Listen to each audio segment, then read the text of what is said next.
ವಸುದೇವಸುತಂ ದೇವಂ ಕಂಸಚಾಣೂರಮರ್ದನಂ ದೇವಕೀ ಪರಮಾನಂದಂ ಕೃಷ್ಣಂ ವಂದೇ ಜಗದ್ಗುರುಂ ಹರಸಿ ಪುಷ್ಪಸಂಕಾಶಂ ಆಲಂಕೃತಶೋಭಿತಂ ರತ್ನಕಂಕಣಕೇಯೂರಂ ಕೃಷ್ಣಂ ವಂದೇ ಜಗದ್ಗುರುಂ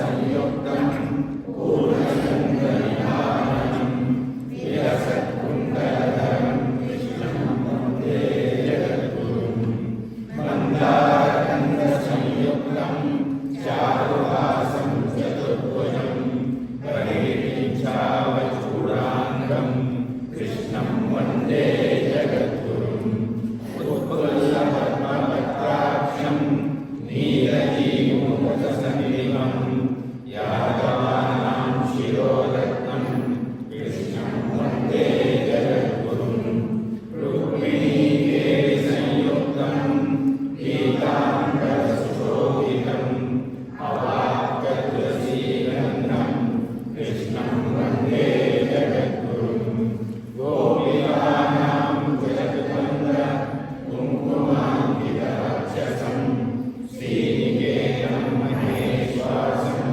ಕೃಷ್ಣಂ ವಂದೇ ಜಗದ್ಗುರುಂ ಶ್ರೀವತ್ಸಾಂಗಂ ಮಹೋರಸ್ಕಂ ವನಮಾಲಾ ವಿರಾಜಿತಂ ಶಂಖಚಕ್ರಧರಂ ದೇವಂ ಕೃಷ್ಣಂ ವಂದೇ ಜಗದ್ಗುರುಂ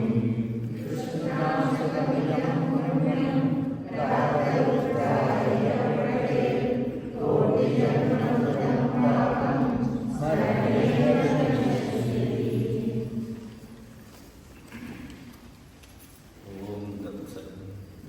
ನಮಸ್ಕಾರ ಎಲ್ಲರಿಗೂ. ನಿನ್ನೆ ನಾವು ಎಲ್ಲಿಂದ ನಿಲ್ಲಿಸಿದ್ವೋ ಅಲ್ಲಿಂದ ಮುಂದೆ ದುರ್ಯೋಧನ ನಿಷ್ಠುರವಾಗಿ ಹೇಳಿಬಿಡ್ತಾನೆ, ಒಂದು ಹೆಜ್ಜೆ ಭೂಮಿ ಕೂಡ ಸಿಕ್ಕೋದಿಲ್ಲ ನನ್ನಿಂದ, ನಿಮಗೆ ಇಷ್ಟ ಇದ್ದರೆ ನೀವು ಅದನ್ನು ಪಡ್ಕೊಳ್ಳಿ ಅಂತ ಹೇಳ್ಬಿಟ್ಟು ಸೊ ಯುದ್ಧ ಮಾಡಬೇಕು ಅಂತ ಹೇಳಿ ತೀರ್ಮಾನ ಆಗುತ್ತೆ.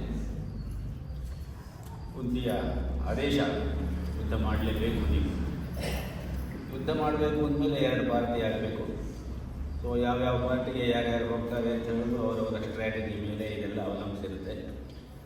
ಎಲ್ಲಿ ಮೈಟ್ ಈಸ್ ರೈಟ್ ಅಂತ, ಎಲ್ಲಿ ಬಲ ಇರುತ್ತೋ, ಎಲ್ಲಿ ಸಂಪತ್ತು ಇರುತ್ತೋ ಅಲ್ಲಿ ಜನ ಜಾಸ್ತಿ ಸೇರಿಕೊಳ್ಳೋದು ಸಹಜವಾಗಿ. ಹಾಗಾಗಿ ಕೌರವರ ಕಡೆ ಸ್ವಲ್ಪ ಜಾಸ್ತಿ ಸೈನ್ಯ ಸೇರುತ್ತೆ. 7 ಅಕ್ಷೌಹಿಣಿ ಸೈನ್ಯ, 11 ಅಕ್ಷೌಹಿಣಿ ಸೈನ್ಯ. ಪಾಂಡವರ ಕಡೆ 7 ಅಕ್ಷೌಹಿಣಿ ಸೈನ್ಯ ಶುರುವಾಗುತ್ತೆ. ಈ ಹಂತದಲ್ಲಿ ಶ್ರೀಕೃಷ್ಣ ದ್ವಾರಾವತಿಯಲ್ಲಿ ಇರ್ತಾನೆ. ಶ್ರೀಕೃಷ್ಣನಿಗೆ ರಣ ನಿಮಂತ್ರಣವನ್ನು ಕೊಡಬೇಕು ಅಂತ ಹೇಳಿ ದುರ್ಯೋಧನನಿಗೆ ಒಂದು ಆಲೋಚನೆ ಬರ್ತದೆ. ಹಾಗಾಗಿ ಒಂದು ದಿವಸ ಅವನು ದ್ವಾರಾವತಿಗೆ ಪ್ರಯಾಣ ಬೆಳೆಸ್ತಾನೆ. ಅಲ್ಲಿ ಹೋದರೆ ಮಧ್ಯಾಹ್ನ ಸಮಯ ಕೃಷ್ಣ ಊಟ ಗೀಟ ಮಾಡಿಕೊಂಡು ತನ್ನ ಭವನದ ಒಂದು ಖಾಸಗಿ ಅಂತಃಪುರದಲ್ಲಿ ಆರಾಮಾಗಿ ಮಲಗಿರ್ತಾನೆ, ಸಿಯಷ್ಟ. ಸೊ ಹೋದಾಗ ಇವನು ನಿದ್ರೆ ಮಾಡ್ತಾ ಇದ್ದ. ದುರ್ಯೋಧನ ನೋಡ್ದ, ಸರಿ ಆಸನ ಇತ್ತು ಒಂದಲ್ಲಿ, ಅವನ ತಲೆಯ ಬುಡದಲ್ಲಿ, ಕೃಷ್ಣನ ತಲೆಯ ಬುಡದಲ್ಲಿ ಒಂದು ಆಸನ ಇತ್ತಂತೆ, ಅಮೂಲ್ಯವಾದ ಆಸನ. ಅಲ್ಲಿ ಹೋಗಿ ಕುಳಿತುಕೊಂಡ. ಯೋಗಾಯೋಗದಿಂದ ಅರ್ಜುನ ಕೂಡ ಆವತ್ತೇ ಕೃಷ್ಣನನ್ನು ನೋಡಬೇಕು ಅಂತ ಹೋಗಿದ್ದಾನೆ. ಸರಿ, ಅರ್ಜುನ ಒಳಗಡೆ ಬಂದು ನೋಡ್ತಾನೆ, ದುರ್ಯೋಧನ ಕೂತಿದ್ದಾನೆ ಅವನ ತಲೆಯ ಬುಡದಲ್ಲಿ, ಕೃಷ್ಣನ ತಲೆಯ ಬುಡದಲ್ಲಿ. ಕೃಷ್ಣ ಆಗಾಗ ಮಲಗಿದ್ದಾನೆ. ಸೊ ಕೈ ಮುಕ್ಕೊಂಡು ಕಾಲು ಬುಡದಲ್ಲಿ ನಿಂತ್ಕೊಂಡಂತೆ ಅರ್ಜುನ. ಸ್ವಲ್ಪ ಸಮಯ ಆದಮೇಲೆ ಕೃಷ್ಣನಿಗೆ ಎಚ್ಚರವಾಗುತ್ತೆ. ಎಚ್ಚರ ಆದ ಕೂಡಲೇ ಕಣ್ಬಿಟ್ಟು ನೋಡಿದ ಕೂಡಲೇ ಅಂಗಾತ್ನ ಮಲಗಿದ್ರಿಂದ ಎದುರುಗಡೆ ಇರೋರೇ ಕಾಣ್ತಾರೆ. ಸರಿ, ಅರ್ಜುನ ಕಾಣ್ತಾನೆ, ಅವನಿಗೆ ಮುಗುಳ್ನಂತಾನೆ. ಸರಿ, ಹೇಳ್ಬೇಕು ಅಂತೇಳಿ ಬಲಗಡೆ ತಿರುಗುವಾಗ ಅಲ್ಲಿ ದುರ್ಯೋಧನ ಇದ್ದಾನೆ. ಸರಿ, ಹೇಳ್ತಾನೆ. ಇಬ್ಬರನ್ನು ಕುಶಲ ಪ್ರಶ್ನೆ ಎಲ್ಲ ಮಾಡಿ ಅವರಿಗೆಲ್ಲ ಯಥಾಯೋಗ್ಯವಾಗಿ ಸತ್ಕಾರ ಮಾಡ್ತಾನೆ. ಆರಾಮಾಗಿ ಕೂತ್ಕೊಂಡು, ಏನು ಬಂದಿದ್ದೀರಿ ನೀವು, ಯಾಕೆ ಸಮಾಚಾರ? ಆವಾಗ ದುರ್ಯೋಧನ ಹೇಳ್ತಾನೆ, ಹೀಗೆ ಯುದ್ಧ ಮಾಡಬೇಕು ಅಂತ ನಿಶ್ಚಯ ಮಾಡಿ ಆಗಿ ಹೋಗಿದೆ ನಾವು. ಆದ್ದರಿಂದ ನೀನೀಗ ನನಗೆ ಸಹಾಯ ಮಾಡಬೇಕು. ನಾನು ಮೊದಲು ಬಂದವರಿಗೆ ಸಹಾಯ ಮಾಡಬೇಕು ಅಂತ ಹೇಳುವುದು ಸಜ್ಜನರ ನಿಯಮ. ಇವತ್ತು ಇರುವಂತಹ ಸಜ್ಜನರಲ್ಲಿಯೇ ಶ್ರೇಷ್ಠನಾದವನು ಏನು ಅಂತೇಳಿ ಈ ಇಡೀ ಭೂಮಂಡಲ ಒಪ್ಪಿಕೊಂಡಿದೆ. ಆದ್ದರಿಂದ ನನಗೆ ನೀನು ವಿಶೇಷವಾಗಿ ಸಹಾಯ ಮಾಡಬೇಕು ಅಂತ ಕೇಳ್ಕೊಳ್ತಾನಂತೆ. ಆವಾಗ ಕೃಷ್ಣ ಹೇಳ್ತಾನಂತೆ, ಹೌದು ನೀನು ಮೊದಲು ಬಂದಿದ್ದೀಯಾ, ಆದರೆ ಮೊದಲು ನಾನು ನೋಡಿದ್ದು ಅರ್ಜುನನನ್ನು. ಆದ್ದರಿಂದ ಶಾಸ್ತ್ರ ಏನು ಹೇಳುತ್ತೆ ಅಂತ ಕೇಳಿದ್ರೆ, ಕಿರಿಯರ ಇಚ್ಛೆಯನ್ನು ಮೊದಲು ಪೂರೈಸಬೇಕು. ಮಕ್ಕಳು ಏನು ಕೇಳ್ತಾರೋ ಅದು ಮಾಡಿಕೊಟ್ಟ ಆದಮೇಲೆ ಮನೆಯಲ್ಲಿ ಯಜಮಾನರ ಕಾಯಸ್ಸೇನಾದರೂ ಇದ್ರೆ ತೀರಿಸಬೇಕು, ಅಷ್ಟೇ.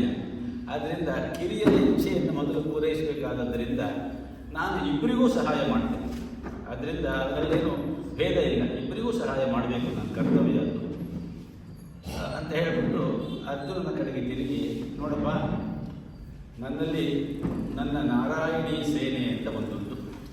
ಅತುಲ ಪರಾಕ್ರಮ ವೀರಶೂರ ಧೀರರವರೆಲ್ಲ. ಅಂತಹ ಒಂದು ಸೇನೆಯೇ ಇರಲಿಲ್ಲವಂತೆ ಆವತ್ತಿನ ಕಾಲದಲ್ಲಿ.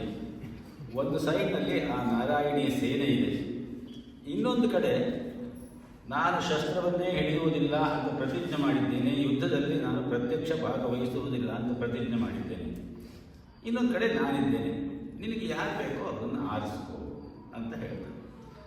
ಆವಾಗ ಅರ್ಜುನ, ನನಗೆ ಆ ಸೇನೆಯಿಂದ ಏನೂ ಆಗಬೇಕಾಗಿಲ್ಲ, ನೀನು ಇದ್ದ ಮೇಲೆ ನನಗಿನ್ನೇನೂ ಬೇಕಾಗಿಲ್ಲ, ಅದರಿಂದ ನೀನು ನನ್ನ ಪರವಾಗಿ ಇರಬೇಕು ಅಂತ ಹೇಳಿ ಕೇಳ್ಕೊಳ್ತಾನೆ. ದುರ್ಯೋಧನ ಒಳಗೊಳಗೆ ಸಂತೋಷ ಪಡ್ತಾನೆ, ಬುದ್ಧಿ ಇಲ್ಲ ಇವನಿಗೆ, ಏನಿದೆ ಅದರಲ್ಲಿ ಅವನಲ್ಲಿ ಅಂತ ಹೇಳ್ಬಿಟ್ಟು. ಒಳಗಡೆ ಗೊತ್ತು ಅಂತರಾತ್ಮಕ್ಕೆ, ಯಥಾ ನಿಯುಕ್ತೋಸ್ಮಿ ತಥಾ ಕರೋಮಿ ಅಂತ ದುರ್ಯೋಧನ ಇನ್ನೊಂದು ಕಡೆ ಹೇಳುದುಂಟು. ತ್ವಯಾ ಹೃಷೀಕೇಶ ಯಥಾ ಹೃದಿಸ್ಥಿತೊಮ್ಮೆ ಯಥಾ ನಿಯುಕ್ತೋಸ್ಮಿ ತಥಾ ಕರೋಮಿ. ನನಗೆ ಜಾನಾಮಿ ಧರ್ಮಂ ನಚಮೇ ಪ್ರವೃತ್ತಿ, ಜಾನಾಮಿ ಅಧರ್ಮಂ ನಚಮೇ ನಿವೃತ್ತಿ. ಯಾಕೆ? ತ್ವಯಾ ಹೃಷೀಕೇಶ ಹೃದಯಸ್ಥಿತೋ ಮೇ ಯಥಾ ನಿಯುಕ್ತೋಸ್ಮಿ ತಥಾ ಕರೋಮಿ. ನೀನು ಒಳಗಡೆಗೆ ಆಳಾಂತರಾಳದಲ್ಲಿ ಕುಳಿತುಕೊಂಡು ಹೀಗೆ ಮಾಡುವಂಥ ನನ್ನನ್ನು ಪ್ರಚೋದನೆ ಹೇಗೆ ಮಾಡ್ತೀವೋ ನಾನು ಹಾಗೆ ಮಾಡ್ತೀನಿ. ಆದ್ದರಿಂದ ಧರ್ಮ ಗೊತ್ತಿದೆ ಅಂತ ಹೇಳಿ ನಾನು ಧರ್ಮವನ್ನು ಆಚರಣೆ ಮಾಡಲಿಕ್ಕೆ ಆಗೋದಿಲ್ಲ ಅಂತ ಇನ್ನೊಂದು ಕಡೆ ಬರುತ್ತದೆ. ಅವನು ಸಂಧಾನಕ್ಕೆ ಹೋಗ್ತಾನೆ. ಆವಾಗ ಹೇಳ್ತಾನೆ, ಆ ದೃಷ್ಟಿಯಿಂದ ದುರ್ಯೋಧನನಿಗೆ ಸಂತೋಷವೇ ಆಗುತ್ತೆ. ಆಯಿತು ಅಂತ ಹೇಳ್ಬಿಟ್ಟು ಆಶ್ವಾಸನೆ ತಗೊಂಡು ವಾಪಸ್ಸು ಹೊರಟುಬಿಡ್ತಾನೆ. ಅರ್ಜುನನನ್ನು ಕೃಷ್ಣ ಕೇಳ್ತಾನಂತೆ, ಅಲ್ಲಪ್ಪ, ನಾನು ಯುದ್ಧ ಮಾಡೋದಿಲ್ಲ, ನಾನು ಒಬ್ಬ ಏನು ಮಾಡ್ತೀನಿ, ನಾನು ಅಸ್ತ್ರವನ್ನೇ ಹಿಡಿಯೋದಿಲ್ಲ ಅಂತ ಪ್ರತಿಜ್ಞೆ ಮಾಡಿದ್ದೀನಿ. ಅಷ್ಟು ಸುಲಭದಲ್ಲಿ ನಾನು ನಾರಾಯಣಿ ಸೇನೆಯನ್ನು ನಿನಗೆ ತಗೊಳ್ಳುವ ಅವಕಾಶ ಇದ್ದರೂ ಕೂಡ ಅದನ್ನು ಬಿಟ್ಟುಬಿಟ್ಟು ನನ್ನನ್ನು ಆರಿಸ್ಕೊಂಡಿಲ್ಲ ಯಾಕೆ ಅಂತ ಕೇಳ್ತಾನೆ. ಆವಾಗ ಅರ್ಜುನ ಹೇಳ್ತಾನೆ, ನನಗೆ ಗೊತ್ತು ಕೃಷ್ಣ, ನಿನ್ನ ಬಲ ಏನು, ನಿನ್ನ ಶಕ್ತಿ ಏನು, ನಿನ್ನ ಜ್ಞಾನ ಏನು, ನಿನ್ನ ವೀರ್ಯ ಏನು, ನಿನ್ನ ಐಶ್ವರ್ಯ ಏನು, ನಿನ್ನ ಸಂಪತ್ತೇನು, ನಿನ್ನ ಅಧ್ಯಾತ್ಮ ಏನು, ನಿನ್ನ ವೈರಾಗ್ಯ ಏನು, ಎಲ್ಲ ನನಗೆ ಗೊತ್ತುಂಟು. ಆದ್ದರಿಂದ ನೀನು ಒಬ್ಬ ಇದ್ದರೆ ಅವರೆಲ್ಲ ಯಾವುದಕ್ಕೂ ಬಿಲ್ಲ. ಆದ್ದರಿಂದ ಇನ್ನೊಂದು ನನ್ನ ಮನಸ್ಸಿನಲ್ಲಿ ಒಂದು ತುಂಬ ದಿವಸದಿಂದ ಮನಸ್ಸಿನಲ್ಲೇ ಆಸೆ ಇದು. ಏನು ಅಂತ ಕೇಳಿದ್ರೆ, ಯುದ್ಧ ಆದಾಗ ನೀನು ನನ್ನ ಸಾರಥಿಯಾಗಿ ನನ್ನನ್ನು ನಡೆಸಬೇಕು ಅಂತ ಹೇಳಿ ಒಂದು ಆಸೆ, ನನ್ನ ಬಯಕೆ ಇದು. ಜಗದ್ರಣಾಂಗಣೇ ಯಸ್ಯ ಸ್ಮರಣಂ ಜಯ ಕಾರಣ. ಜಗತ್ತಿನ ರಣಾಂಗಣದಲ್ಲೂ ಹಾಗೆಯೇ ಯಾರ ಸ್ಮರಣೆಯೇ ನಮಗೆ ಜಯ ಕಾರಣವೋ, ಪಾರ್ಥ ಸಾರಥಯೇ ತುಭ್ಯಂ ತಸ್ಮೈ ಕೃಷ್ಣಾತ್ಮನೇ ನಮಃ ಅನ್ನುವ ಒಂದು ಮಾತು ಕೂಡ ಉಂಟು. ಆದ್ದರಿಂದ ನಮಗೆ ಏನೆಲ್ಲ ಲೌಕಿಕವಾದ ಸಹಾಯ ಬಂದರೂ ಕೂಡ ಭಗವಂತನ ಸಹಾಯ ಇಲ್ಲದೆ ಹೋದರೆ ದೈವಂಚೈವಾತ್ರ ಪಂಚಮಂ ಅಂತ ಹೇಳುವುದನ್ನು ನಾವು ಮರಿಬಾರದು. ಆ ದೃಷ್ಟಿಯಲ್ಲಿ ನೀನು ನನಗೆ ಸಹಾಯ ಮಾಡಬೇಕು ಅನ್ನುವ ದೃಷ್ಟಿ ಇಷ್ಟೇನೆಯ, ನೀನು ನನಗೆ ಸಾರಥಿಯಾಗಿ ಇರಬೇಕು ಅಂತ ಹೇಳಿ ನಾನು ನಿನ್ನನ್ನು ಕೇಳ್ತಾ ಇದ್ದೀನಿ ಅಂತ ಹೇಳಿಬಿಟ್ಟು ಹೇಳ್ತಾನೆ. ಇಲ್ಲಿ ಕೃಷ್ಣನ ವ್ಯಕ್ತಿತ್ವ ಎಷ್ಟು ದೊಡ್ಡದು ಅಂತ ಹೇಳೋದು ಗೊತ್ತಾಗ್ತದೆ. ಶಂಕರರು ಈ ಭಗವದ್ಗೀತೆಗೆ ಭಾಷ್ಯ ಬರೆದಿದ್ದಾರೆ. ಬಹಳ ಸುಂದರವಾದ ಭಾಷ್ಯ ಅಂತ ಹೇಳ್ತಾರೆ. ಅತ್ಯಂತ ಪ್ರಸನ್ನ ಗಂಭೀರ ಶೈಲಿಯ ಸುಭಗ ಭಾಷ್ಯ. ಪ್ರಾರಂಭದಲ್ಲಿ ಅವರು ಒಂದು ಮಾತನ್ನು ಅಲ್ಲಿ ಹೇಳ್ತಾರೆ. ಏನು ಅಂತ ಕೇಳಿದ್ರೆ, ತದಿದಂ ಗೀತಾಶಾಸ್ತ್ರಂ ಸಮಸ್ತ ವೇದಾರ್ಥ ಸಾರ ಸಂಗ್ರಹಂ ತದ್ವಿಜ್ಞಾನೇ ಸಕಲ ಪುರುಷಾರ್ಥ ಸಿದ್ಧಿ. ಈ ಗೀತಾಶಾಸ್ತ್ರವನ್ನು ನಾನೀಗ ಭಾಷ್ಯ ರೂಪದಲ್ಲಿ ವಿವರಣೆ ಮಾಡ್ತಾ ಇದ್ದೀನಿ. ಸಮಸ್ತ ವೇದಗಳ ಸಾರ ಸಂಗ್ರಹಭೂತವಾದದ್ದು ಇದು. ಅದನ್ನು ಸರಿಯಾಗಿ ತಿಳಿದುಕೊಂಡ್ರೆ ತದ್ವಿಜ್ಞಾನೇ ಸಕಲ ಪುರುಷಾರ್ಥ ಸಿದ್ಧಿ ಅನ್ನುವಂತಹ ಮಾತನ್ನು ಅವರು ಹೇಳಿ, ಅಲ್ಲಿಂದ ಮುಂದೆ ಅವರು ಆ ಭಾಷ್ಯ ಬರೆಯುವಾಗ, ಭಾಷ್ಯ ಶುರು ಮಾಡುವ ಮೊದಲು ಉಪೋದ್ಘಾತದಲ್ಲಿ ಒಂದು ಶ್ಲೋಕವನ್ನು ಅವರು ಕೋಟ್ ಮಾಡ್ತಾರೆ. ಬ್ರಹ್ಮಾಂಡ ಪುರಾಣದ್ದು ಅಂತ ಹೇಳ್ತಾರೆ. ಕೃಷ್ಣನ ವ್ಯಕ್ತಿತ್ವದ ಹಿನ್ನೆಲೆಯಲ್ಲಿ ಈ ಶ್ಲೋಕ ಬಹಳ ಮುಖ್ಯವಾದದ್ದು ಅಂತ ಹೇಳ್ತಾರೆ. ಆ ಶ್ಲೋಕ ಹೀಗಿದೆ: ನಾರಾಯಣ ಪರೋ ಅವ್ಯಕ್ತಾತ್ ಅಂಡಮವ್ಯಕ್ತ ಸಂಭವಂ ಅಂಡಸ್ಯಾಂತಸ್ತ್ವಿಮೇ ಲೋಕಾಃ ಸಪ್ತದ್ವೀಪಾ ಚ ಮೇದಿನಿ ಅಂತ ಹೇಳಿ ಆ ಶ್ಲೋಕ. ನಾರಾಯಣ ಪರಃ ಅವ್ಯಕ್ತಾತ್, ವ್ಯಕ್ತ ಅವ್ಯಕ್ತ ಅಂತ ಎರಡು, ವಿಭಕ್ತ ಮತ್ತು ಅವಿಭಕ್ತ ಅಂತ ಎರಡು. ಇದೆಲ್ಲ ಮುಂದೆ ಗೀತೆಯಲ್ಲಿ ಬರುವಂತಹ ಪಾರಿಭಾಷಿಕ ಶಬ್ದಗಳು. ವ್ಯಕ್ತ ಅಂತ ಹೇಳಿದ್ರೆ ಕಾಣ್ತಾ ಇರುವ ಪ್ರಪಂಚ, ಅವ್ಯಕ್ತ ಅಂತ ಹೇಳಿದ್ರೆ ಈ ಕಾಣುವ ಪ್ರಪಂಚಕ್ಕೆ ಮೂಲ ಸ್ವರೂಪವಾಗಿ ಇರುವಂತಹ ಸ್ವರೂಪ. ಪಾದೋಸ್ಯ ವಿಶ್ವಾಭೂತಾನಿ ತ್ರಿಪಾದಸ್ಯ ಅಮೃತಂ ದಿವಿ ಅಂತ ಹೇಳಿ ಪುರುಷ ಸೂಕ್ತ ಯಾವ ಮಾತನ್ನು ನಮಗೆ ಹೇಳ್ತದೋ, ಯಾವ ಪುರುಷ ಸೂಕ್ತವನ್ನು ನಾವು ಪ್ರತಿನಿತ್ಯ ಹೇಳ್ಕೊಳ್ತೀವೋ ಅದು ಪಾದ ಅಂತ ಹೇಳಿದ್ರೆ ಅಲ್ಲಿ ಕಾಲುಪಾದ. ಪಾದೋಸ್ಯ ವಿಶ್ವಾಭೂತಾನಿ, ವ್ಯಕ್ತವಾಗಿರುವಂತಹ ಪ್ರಪಂಚ ಎಲ್ಲವೂ ವಿಶ್ವವೆಲ್ಲವೂ ಕೂಡ ಕೇವಲ ಕಾಲು. ಅದರ ಇನ್ನು 3 ಭಾಗ ಒಳಗಡೆಗೆ ಅಮೃತ ದಿವಿ, ಮೇಲ್ಗಡೆ ಅಮೃತ ಸ್ವರೂಪವಾಗಿ ಇದೆ ಅಂತ ಹೇಳ್ಬಿಟ್ಟು ಅದು ಅವ್ಯಕ್ತ. ಈ ಅವ್ಯಕ್ತ ಅಂತ ಹೇಳುವುದನ್ನು ಪಾಶ್ಚಾತ್ಯ ಜ್ಯೋತಿರ್ವಿಜ್ಞಾನದಲ್ಲಿ ಸಿಂಗ್ಯುಲಾರಿಟಿ ಅಂತ ಹೇಳ್ತಾರೆ. ಅಂದರೆ ಐಕ್ಯ ಸ್ಥಿತಿ ಅಂತ ಹೇಳಿ. ಅಂದರೆ ಪಾಶ್ಚಾತ್ಯ ಜ್ಯೋತಿರ್ವಿಜ್ಞಾನ ಏನು ಹೇಳುತ್ತೆ? ಈ ಸೃಷ್ಟಿಯ ವಿಚಾರವನ್ನು ಹೇಳುವಾಗ ಬಿಗ್ ಬ್ಯಾಂಗ್ ಥಿಯರಿ, ಮಹಾಸ್ಫೋಟದಿಂದ ಈ ಸೃಷ್ಟಿ ಉಂಟಾಯಿತು ಅಂತೇಳಿ. ಆ ಸ್ಫೋಟ ಆಗುವ ಮೊದಲಿನ ಸ್ಥಿತಿ ಅವ್ಯಕ್ತ. ನಾರಾಯಣ ಅಂತ ಹೇಳುವವನು ಅದಕ್ಕಿಂತ ಮೇಲೆ. ನಾರಾಯಣ ಪರೋ ಅವ್ಯಕ್ತಾತು ಅಂಡಂ ಅವ್ಯಕ್ತ ಸಂಭವಂ. ಆ ಅವ್ಯಕ್ತದಿಂದ ಈ ಬ್ರಹ್ಮಾಂಡ ಹೊರಗಡೆಗೆ ಬಂದಿದೆ, ಮ್ಯಾನಿಫೆಸ್ಟ್. ಅಂಡಸ್ಯಾಂತಸ್ತ್ವಿಮೇ ಲೋಕಾಃ, ಅಂಡಸ್ಯ ಅಂತಃ ತು ಇಮೇ ಲೋಕಾಃ. ಆ ಬ್ರಹ್ಮಾಂಡದ ಒಳಗೆ ಸಮಸ್ತ ಲೋಕಗಳು ಇದೆ. 7 ಖಂಡಗಳಿಂದ ಕೂಡಿದ ಈ ಭೂಮಿಯೂ ಸೇರಿದಂತೆ. ಇಲ್ಲಿ ನಾವು ಯೋಚನೆ ಮಾಡಬೇಕು. ನಾವು ಸಾಮಾನ್ಯವಾಗಿ ಅಂಡ ಅನ್ನುವ ಪದ ಬಂತು. ಅಂಡ ಅಂದರೆ ಬ್ರಹ್ಮಾಂಡ. ಸಾಮಾನ್ಯವಾಗಿ ದೊಡ್ಡ ದೊಡ್ಡ ಪೂಜೆ ಪುರಸ್ಕಾರಗಳು ಇದೆಲ್ಲ ಆದಾಗ ತಾವೆಲ್ಲ ಒಂದೆಲ್ಲ ಒಂದು ಕಡೆ ಭಾಗವಹಿಸಿರ್ತೀರಿ. ಪೂಜೆಯ ಕೊನೆಯಲ್ಲಿ ಒಂದು ಸೇವೆಯನ್ನು ಮಾಡ್ತಾರೆ, ಅಷ್ಟ ಅವಧಾನ ಸೇವೆ ಅಂತ ಹೇಳಿ ಕೇಳಿರಬಹುದು ತಾವೆಲ್ಲ. ಅಲ್ಲಿ ವೇದ ವಿದ್ವಾಂಸರು, ಶಾಸ್ತ್ರ ವಿದ್ವಾಂಸರು, ಸಂಗೀತಜ್ಞರು, ಕಾವ್ಯಶಾಸ್ತ್ರಜ್ಞರು, ಪುರಾಣಜ್ಞರು ಇವರೆಲ್ಲರೂ ಕೂಡ ತಮ್ಮ ತಮ್ಮ ವಿದ್ಯಾ ಪ್ರೌಢಿಮೆಯನ್ನು ಅತ್ಯಂತ ನಮ್ರತೆಯಿಂದ ಭಗವಂತನಿಗೆ ಅರ್ಪಿಸುವಂತಹ ಒಂದು ಅವಧಾನ ಸೇವೆ ಅಂತ ಹೇಳಿ. ಆ ಅವಧಾನ ಸೇವೆ ಮಾಡುವ ಮೊದಲು ಒಂದು ಸಂಬೋಧನೆ ಮಾಡ್ತಾರೆ ಆಚಾರ್ಯರಾಗಿ. ಅಲ್ಲಿ ಮುಖ್ಯವಾಗಿ ಇರುವ ಹೆಡ್ ಪ್ರೀಸ್ಟ್ ಅಂತ ಹೇಳಬಹುದು. ದೇವದೇವೋತ್ತಮ ದೇವತಾ ಸಾರ್ವಭೌಮ ಅಖಿಲಾಂಡ ಕೋಟಿ ಬ್ರಹ್ಮಾಂಡ ನಾಯಕ ಅಂತ ಹೇಳಿ. ಅಂತಹ ಬ್ರಹ್ಮಾಂಡ ನಾಯಕನಾದ ಯಾರೋ ಒಬ್ಬ ಇಲ್ಲಿರುವ ಆ ಇಷ್ಟ ದೇವತೆಯನ್ನು ಉದ್ದೇಶ ಮಾಡಿ ಋಗ್ವೇದ ಪ್ರಿಯ ಋಗ್ವೇದ ಸೇವಾಮವಧಾರಯ ಅಂತ ಹೇಳಿ ಇದು ಆಗ್ತಾ ಹೋಗುತ್ತೆ. ಎಲ್ಲ ಒಟ್ಟು 8 ಸೇವೆಗಳು ಅಂತ ಹೇಳಿ 8ಕ್ಕೂ ಜಾಸ್ತಿನೂ ಮಾಡ್ತಾರೆ. ಇವಾಗ ನೃತ್ಯ ಸೇವೆನೂ ಮಾಡ್ತಾರೆ, ಕಲಾ ಸೇವೆ ಮಾಡ್ತಾರೆ, ಸಂಗೀತ ಸೇವೆ ಮಾಡ್ತಾರೆ, ಇದೆಲ್ಲ ಇರುತ್ತೆ. ಇಲ್ಲಿ ಅನಂತ ಕೋಟಿ ಬ್ರಹ್ಮಾಂಡ ನಾಯಕ ಅನ್ನುವಂತಹ ಒಂದು ಪಾರಿಭಾಷಿಕ ಶಬ್ದ ಇದೆ. ಆ ಅನಂತ ಕೋಟಿ ಬ್ರಹ್ಮಾಂಡ ನಾಯಕ ಅನ್ನೋದನ್ನು ನಾವು ಬೇಕಾದಷ್ಟು ಸರಿ ಕೇಳಿದ್ದೀವಿ. ಏನು ಅದರ ಅರ್ಥ? ನಿಜವಾದ ಅರ್ಥ ಅನಂತ ಕೋಟಿ, ಅನಂತ ಕೋಟಿ ಬ್ರಹ್ಮಾಂಡ ನಾಯಕ, ಅಖಿಲ ಅಖಿಲ ಅಂಡ ಕೋಟಿ, ಅಖಿಲಾಂಡ ಕೋಟಿ ಬ್ರಹ್ಮಾಂಡ ನಾಯಕ. ಅಖಿಲ ಅಂಡ, ಅಖಿಲ ಅಂಡ ಅಂತ ಹೇಳಿದ್ರೆ ಭಗವಂತನ ಸೃಷ್ಟಿಯಲ್ಲಿ ಎಷ್ಟು ಲೋಕಗಳಿದೆಯೋ ಅವೆಲ್ಲವೂ ಸೇರಿದಂತೆ. ಕೋಟಿ ಅಂತ ಹೇಳಿದ್ರೆ ಆ ಎಲ್ಲ ವಿಶ್ವಗಳಲ್ಲಿಯೂ ಇರುವ ಸಮಸ್ತ ಜೀವರಾಶಿಗಳೂ ಸೇರಿದರು. ಬ್ರಹ್ಮಾಂಡ ಅಂತ ಹೇಳಿದ್ರೆ ಅವೆಲ್ಲವನ್ನೂ ಒಳಗೊಂಡಿರುವುದು ಬ್ರಹ್ಮಾಂಡ. 14 ಲೋಕಗಳನ್ನು ಮೀರಿ ಇರುವವನು ಅತ್ಯತಿಷ್ಠ ದಶಾಂಗುಲಂ ಅಂತ ಹೇಳ್ತೀವಲ್ವ ನಾವು. ಹಾಗೆ ಆ ಅನಂತ ಕೋಟಿ ಎಲ್ಲವೂ ಸೇರಿರುವುದು ಬ್ರಹ್ಮಾಂಡ. ಆ ಬ್ರಹ್ಮಾಂಡ ನಾಯಕ ಅಂತ ಹೇಳಿದ್ರೆ ಇಡೀ ಬ್ರಹ್ಮಾಂಡವನ್ನು ಹಿಡಿದಿಟ್ಟುಕೊಂಡಿರುವ ಒಂದು ಶಕ್ತಿ ಸ್ವರೂಪನಾದ ಪರಬ್ರಹ್ಮ ವಸ್ತು ಅಂತ ಹೇಳಿ. ಈ ನಾರಾಯಣ ಅಂತ ಹೇಳುವವನನ್ನು ಅಲ್ಲಿ ಕೂರಿಸ್ತಾರೆ. ಆದರೆ ಅದಕ್ಕೆ ಪಾಶ್ಚಾತ್ಯ ಜ್ಯೋತಿರ್ವಿಜ್ಞಾನದಲ್ಲಿ ಅದಕ್ಕಿಂತ ಕೆಳಗಿನ ಮಟ್ಟ, ಸಿಂಗ್ಯುಲಾರಿಟಿ, ಐಕ್ಯ ಸ್ಥಿತಿ, ಅವ್ಯಕ್ತ ಮಾತ್ರ. ಸೊ ಅವ್ಯಕ್ತ ನಾರಾಯಣ ಪರೋ ಅವ್ಯಕ್ತಾತು ಅಂಡಸ್ಯ ಅವ್ಯಕ್ತಾತ್ ಅಂಡಸಂಭವಂ. ಅವ್ಯಕ್ತದಿಂದ ಈ ಬ್ರಹ್ಮಾಂಡ ಬಂದಿದೆ. ಅಂಡಸ್ಯ ಅಂತಹಾತು ಇಮೇ ಲೋಕ. ಈ ಬ್ರಹ್ಮಾಂಡದಲ್ಲಿ ಬೇರೆ ಬೇರೆ ಲೋಕಗಳಿವೆ. ಈ ಲೋಕಗಳಲ್ಲಿ ಈ 7 ಖಂಡಗಳಲ್ಲಿ ಕೂಡಿರುವ ಈ ಭೂಮಿಯು ಒಂದು ಅನ್ನುವಂತಹ ಮಾತು. ಆ ರೀತಿಯಲ್ಲಿ ಬ್ರಹ್ಮನ ಪರಿಕಲ್ಪನೆಯನ್ನು ನಾರಾಯಣನಿಗೆ ಹೋಲಿಸ್ತಾರೆ. ನಾರಾಯಣ ಸೂಕ್ತವನ್ನು ತಾವೆಲ್ಲ ಹೇಳ್ಕೊಳ್ತೀರಿ ಎಷ್ಟೋ ಜನ. ಸಹಸ್ರ ಶೀರ್ಷಂ ದೇವಂ ವಿಶ್ವಾಕ್ಷಂ ವಿಶ್ವಶಂಭುವಂ ಅಂತೇಳಿ ಸಾಮಾನ್ಯವಾಗಿ ಎಲ್ಲರೂ ಕೇಳಿರ್ತೀವಿ. ಅದರಲ್ಲಿ ಏನು ಹೇಳ್ತಾರೆ? ಯಚ್ಚ ಕಿಂಚಿತ್ ಜಗತ್ ಸರ್ವಂ ದೃಶ್ಯತೆ ಶ್ರೂಯತೆ ಪಿವ ಅಂತರ್ಬಹಿಶ್ಚ ತತ್ಸರ್ವಂ ವ್ಯಾಪ್ಯ ನಾರಾಯಣ ಸ್ಥಿತಃ.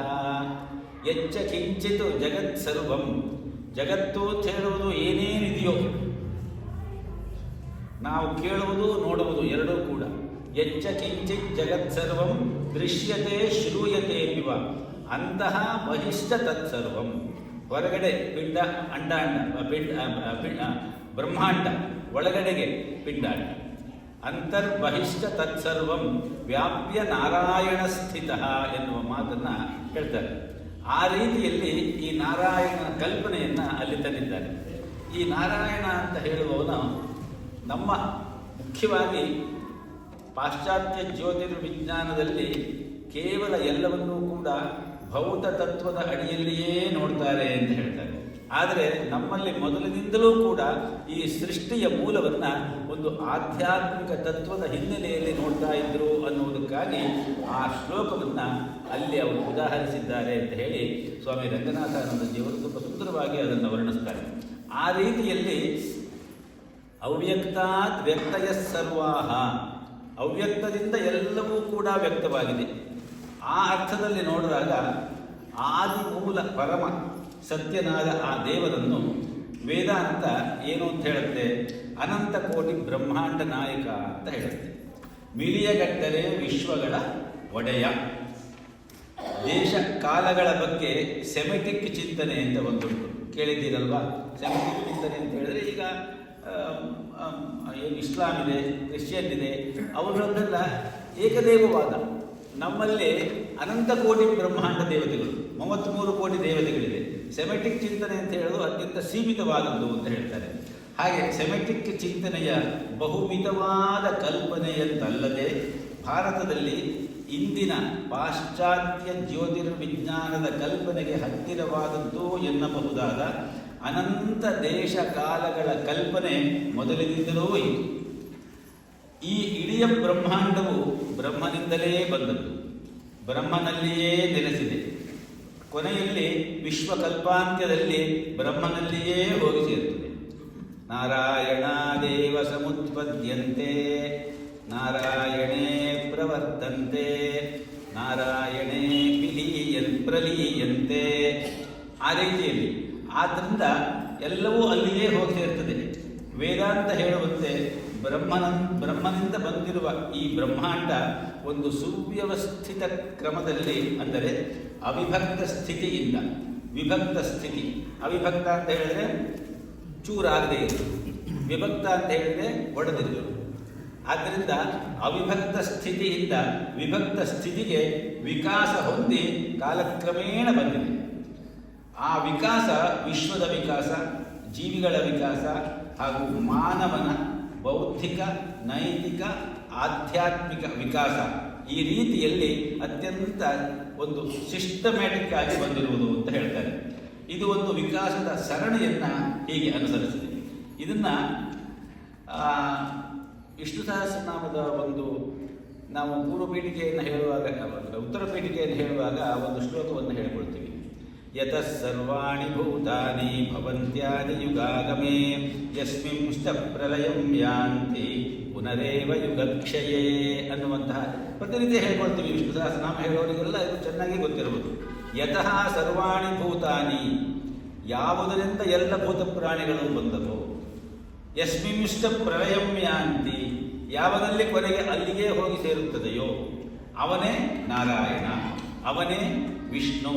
ಆ ಅವನೇನಾದರೂ ನಾರಾಯಣ ಅಂತ ಅನ್ನಿಸಿಕೊಂಡವರು ಹೇಗಿರ್ತಾರೆ ಅಂತ ಹೇಳಿದ್ರೆ ಏಕವೂ ಅದ್ವಯವೂ ಅನಂತವೂ ಶುದ್ಧ ಪ್ರಜ್ಞಾ ತತ್ವವು ವ್ಯಕ್ತ ಮತ್ತು ಅವ್ಯಕ್ತ ಎರಡೂ ಆಗಿರುವುದು ಆ ಪರಬ್ರಹ್ಮನ ವ್ಯಕ್ತ ರೂಪ. ಇದೇ ಅಲ್ಲಿ ಹೇಳಿರುವ ಆ ನಾರಾಯಣನೆಂಬ ಪರಿಕಲ್ಪನೆಯ ಒಂದು ಸ್ವರೂಪ ಅಂತ ಇಟ್ಕೊಂಡಾಗ ಶಂಕರರು ಎಷ್ಟು ಸುಂದರವಾಗಿ ಅದಕ್ಕೊಂದು ಸಿಸ್ಟಮ್ಯಾಟಿಕ್ ಆದಂತಹ ಒಂದು ಅತ್ಯಂತ ನಿಖರವಾದಂತಹ ಒಂದು ವಿವರಣೆಯನ್ನು ಕೊಡ್ತಾರೆ ನೋಡಿ. ಅವರ ಭಾಷ್ಯದ ಪ್ರಾರಂಭದಲ್ಲಿ ಹೀಗೆ ಹೇಳ್ತಾರೆ: ಜಗತಃ ಸ್ಥಿತಿ ಪರಿಪಿಪಾಲ ಇಷು ಸಹ ಆದಿಕರ್ತ ನಾರಾಯಣಾಖ್ಯೋ ವಿಷ್ಣು. ಈ ಜಗತ್ತನ್ನು ಒಂದು ಸ್ಥಿತಿಯಲ್ಲಿ ಇಡಬೇಕು ಎನ್ನುವಂತಹ ಆಲೋಚನೆಯನ್ನು ಮಾಡಿದಂತಹ ಆ ಆದಿಕರ್ತನಾದ ನಾರಾಯಣನೆಂಬ ವಿಷ್ಣು.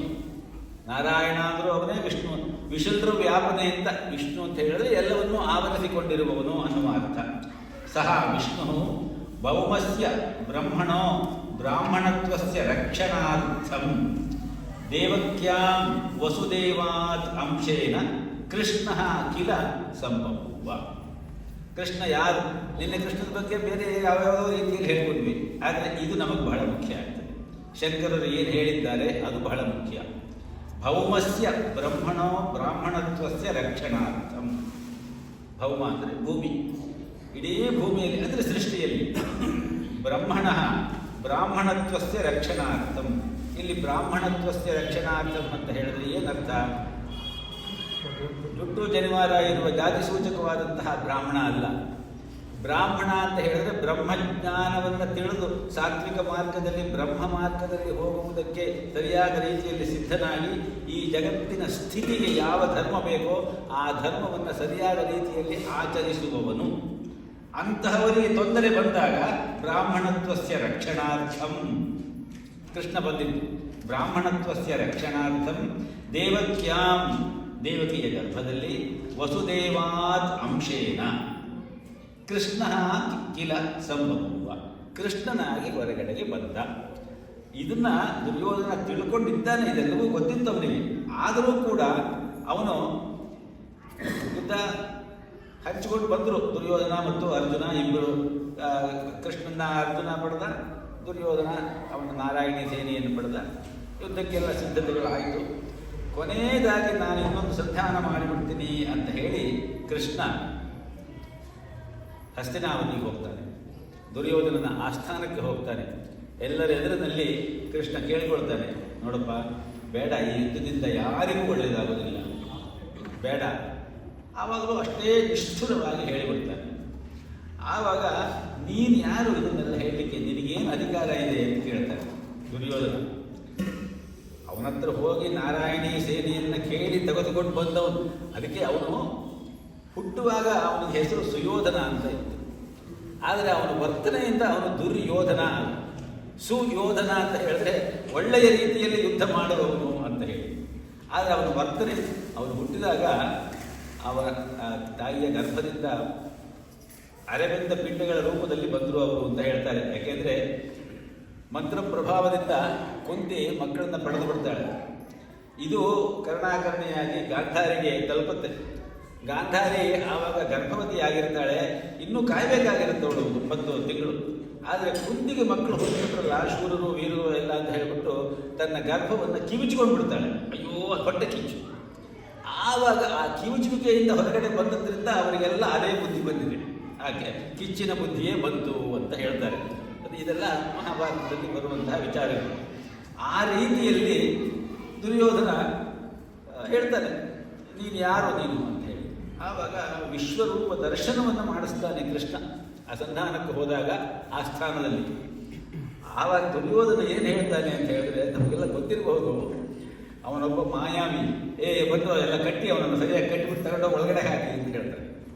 ಅಂದರೆ ದುಷ್ಟ ಬುದ್ಧಿ ಮನಸ್ಸಿನಲ್ಲಿ ಕೂತಾಗ ಏನೆಲ್ಲ ಆಗುತ್ತೆ ಅಂತ ಹೇಳೋದಕ್ಕೆ ಅದೊಂದು ಉದಾಹರಣೆ. ಆ ರೀತಿಯಲ್ಲಿ ಕೃಷ್ಣ ಸಂಧಾನ ಪೂರ್ತಿ ಇವೆಲ್ಲ ಆದ ಮೇಲೆ ಯುದ್ಧ ಶುರುವಾಗ್ತದೆ. ಈ ಯುದ್ಧ ಅಂತ ಹೇಳೋದನ್ನು ಡಾಕ್ಟರ್ ರಾಧಾಕೃಷ್ಣನ್ ಅವರು ಬಹಳ ಸುಂದರವಾಗಿ ಹೇಳ್ತಾರೆ.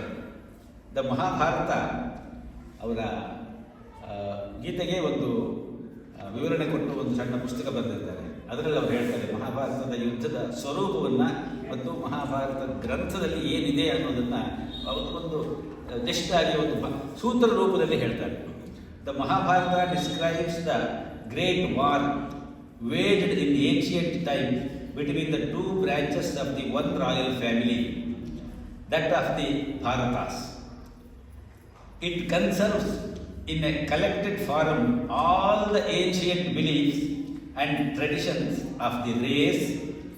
Bharata is the first attempt at effecting a reconciliation between the culture of the Aryans and the mass of fact and fiction, history and mythology, which it encountered, containing with itself productions of different dates and authorships.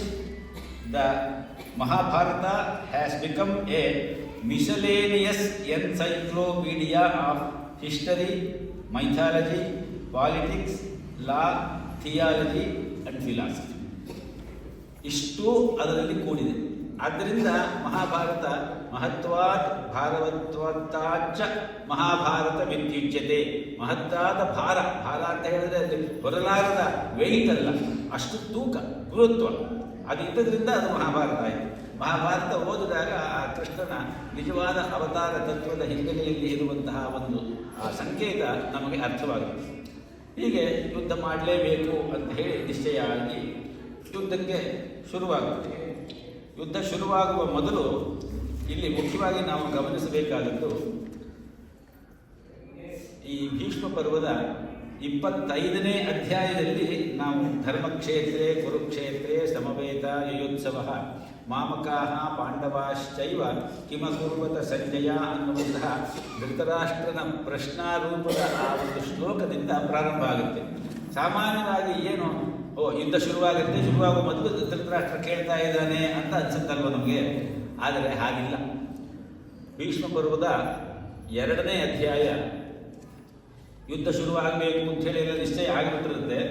ವ್ಯಾಸ ಮಹರ್ಷಿಗಳು ಧೃತರಾಷ್ಟ್ರನ ಅರಮನೆಗೆ ಬರ್ತಾರಂತೆ. ಬಂದವರು ಧೃತರಾಷ್ಟ್ರನ ಕುರಿತು ಹೇಳ್ತಾರಂತೆ, ಅಲ್ಲಪ್ಪ ನೀನು ಇಷ್ಟೊಂದು ಮೋಹದಿಂದಾಗಿ ಎಲ್ಲ ತಿಳಿದವನಾಗಿ ನಿನ್ನ ಮಕ್ಕಳನ್ನು ಅಂಕೆಯಲ್ಲಿ ಇಟ್ಕೊಳ್ಳದೆ ಈ ಯುದ್ಧಕ್ಕೆ ನೀನು ಎಲ್ಲರನ್ನೂ ತಯಾರು ಮಾಡಿದ್ದೀಯಲ್ಲ, ಸಿದ್ಧರಾಗಿದ್ದಾರಲ್ಲ ಅವರು, ನಿನಗೆ ಗೊತ್ತಿಲ್ವಾ ಎಲ್ಲರೂ ಕಾಲವಶರಾಗಿ ಅವರೆಲ್ಲರೂ ಕೂಡ ತಮ್ಮ ಆಯುಸ್ಸನ್ನು ಕಳ್ಕೊಂಡು ಹೋಗುವವರೇ ಆಗಿದ್ದಾರೆ. ಇನ್ನಾದರೂ ನೀನು ಸ್ವಲ್ಪ ಇನ್ನೂ ಪ್ರಾರಂಭ ಆಗಿಲ್ಲ, ಸ್ವಲ್ಪ ಬುದ್ಧಿಯನ್ನು ತಂದುಕೊಂಡು ದುರ್ಯೋಧನನಿಗೆ ಬುದ್ಧಿ ಹೇಳು. ಆವಾಗ ಧೃತರಾಷ್ಟ್ರ ಹೇಳ್ತಾನೆ, ಧೃತರಾಷ್ಟ್ರನ ಮಾತಲ್ಲಿ ಬಹಳ ಸುಂದರವಾದಂತಹ ಮಾತು, ವ್ಯಾಸರಿಗೆ ಹೇಳೋ ಮಾತುಗಳು. ವ್ಯಾಸರ ಯಾರು? ಧೃತರಾಷ್ಟ್ರನಿಗೆ ಜನ್ಮ ಕೊಟ್ಟವರು ಅಲ್ವಾ.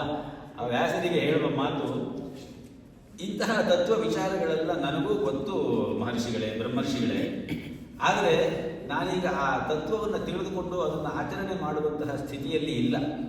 ಅದು ಏನಾಗಬೇಕು ಅಂತದೆಯೋ ಅದು ಹಾಗೇ ಆಗುತ್ತೆ, ನೀವು ಯಾಕೆ ಯೋಚನೆ ಮಾಡ್ತೀರಿ ಅಂತ ಕೇಳ್ತಾರೆ ಧೃತರಾಷ್ಟ್ರ. ಅದು ಹಾಗೆ 1-2 ಶ್ಲೋಕದಲ್ಲಿ ಬೇರೆ ಬೇರೆ ಮಾತುಗಳು ಬರ್ತದೆ. ಅದಾದ ಮೇಲೆ ನಾನು ಹೇಳಿದ್ದು ಜಾಸ್ತಿ ಆಯಿತು ಅಂತ ಅವನ ಅಂತರಂಗಕ್ಕೆ ಗೊತ್ತಾಗುತ್ತಂತೆ. ಆಮೇಲೆ ಅವರನ್ನ ವಿನಯದಿಂದ ನಾನು ಹೇಳಿದ ತಪ್ಪಾಯಿತು ಅನ್ನುವ ರೀತಿಯಲ್ಲಿ ಪ್ಯಾಸಿಫೈ ಮಾಡ್ತಾನೆ ಎನ್ನುವ ಶ್ಲೋಕಗಳು ಕೂಡ ಅದರಲ್ಲಿ ಇದೆ.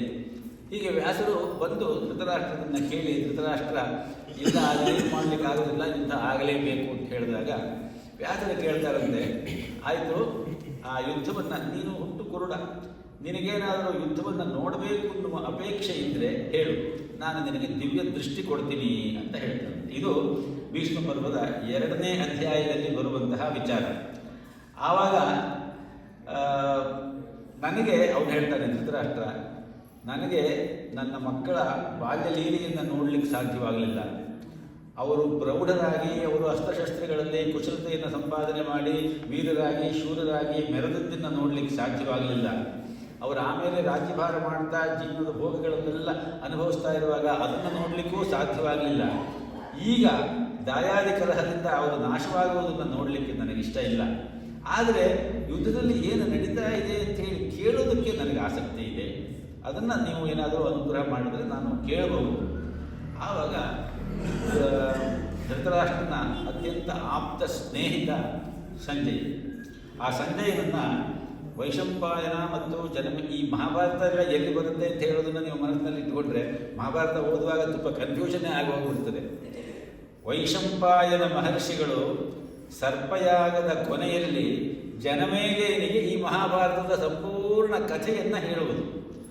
ಅಲ್ಲಿ ವೈಶಂಪಾಯನರು ಹೇಳ್ತಾರೆ, ಅಥ ಗಾವಲ್ಗಣಿರ್ ವಿದ್ವಾನ್ ಸಂಯುಗಾರೇತ್ಯ ಭಾರತ ಪ್ರತ್ಯಕ್ಷದರ್ಶಿ ಸರ್ವಸ್ಯ ಭೂತ ಭವ್ಯ ಭವಿಷ್ಯವಿತು ಧ್ಯಾಯತೆ ಧೃತರಾಷ್ಟ್ರಾಯ ಸಹಸೋತ್ಪತ್ಯ ದುಃಖಿತಃ ಆಚಷ್ಟ ನಿಹತಂ ಭೀಷ್ಮಂ ಭಾರತಾನಾಂ ಪಿತಾಮಹಂ ಅಂತ ಹೇಳುವ ದೊಡ್ಡ ವಿದ್ವಾಂಸ ಜ್ಞಾನಿಯಿಂದ. ಆತನ ಮಗ ಈ ಸಂಜಯನು ಅಷ್ಟೇ ದೊಡ್ಡ ವಿದ್ವಾಂಸ. ಯಾವ ಸಂದರ್ಭದಲ್ಲಿ ಧೃತರಾಷ್ಟ್ರನಿಗೂ ಸಂಜಯನಿಗೂ ಸ್ನೇಹ ಬೆಳೀತು, ಅದು ಯಾಕೆ ಬೆಳೀತು ಅದು ಮಹಾಭಾರತದಲ್ಲಿ ಇಲ್ಲ, ಅಥವಾ ಎಲ್ಲರೂ ಬಂದಿದೆಯೋ, ನಾನೇನು ಮಹಾಭಾರತ ಪೂರ್ತಿ ಓದಿದವನು ಅಲ್ಲ. ಆದ್ದರಿಂದ ಒಟ್ಟಿನಲ್ಲಿ ಧೃತರಾಷ್ಟ್ರನಿಗೂ ಸಂಜಯನಿಗೂ ಅಂತಹ ಒಂದು ಸಖ್ಯ ಇತ್ತು, ಸ್ನೇಹ ಇತ್ತು. ಆದ್ದರಿಂದ ವ್ಯಾಸರು ಯೋಜನೆ ಮಾಡ್ತಾರೆ, ಆಯಿತು ನಾನು ಈ ಸಂಜಯನಿಗೆ ಆ ದಿವ್ಯ ದೃಷ್ಟಿಯನ್ನು ಕೊಡ್ತೀನಿ, ಅವನು ನಿನಗೆ ಎಲ್ಲವನ್ನೂ ಕೂಡ ಯಥಾವತ್ತು ಚು ತಪ್ಪದೆ ವಿವರಣೆ ಕೊಡ್ತಾನೆ. ಸೊ ಸಂಜಯ ಹೇಳುವುದೇನಿದ್ರೂ ಕೂಡ ಈ ಧರ್ಮಕ್ಷೇತ್ರ ಇದುಂಟಲ್ಲ, ಅದು ಅವನು ಪ್ರತ್ಯಕ್ಷದರ್ಶಿಯಾಗಿ ನೋಡಿಕೊಂಡು ಬಂದು ಹೇಳಿರುವುದು, ರಿಲೇ ಆಗ್ತಾ ಇರೋದು ಅಷ್ಟೇ, ಡೈರೆಕ್ಟಾಗಿ ಕಾಮೆಂಟ್ರಿ ಅಲ್ಲ.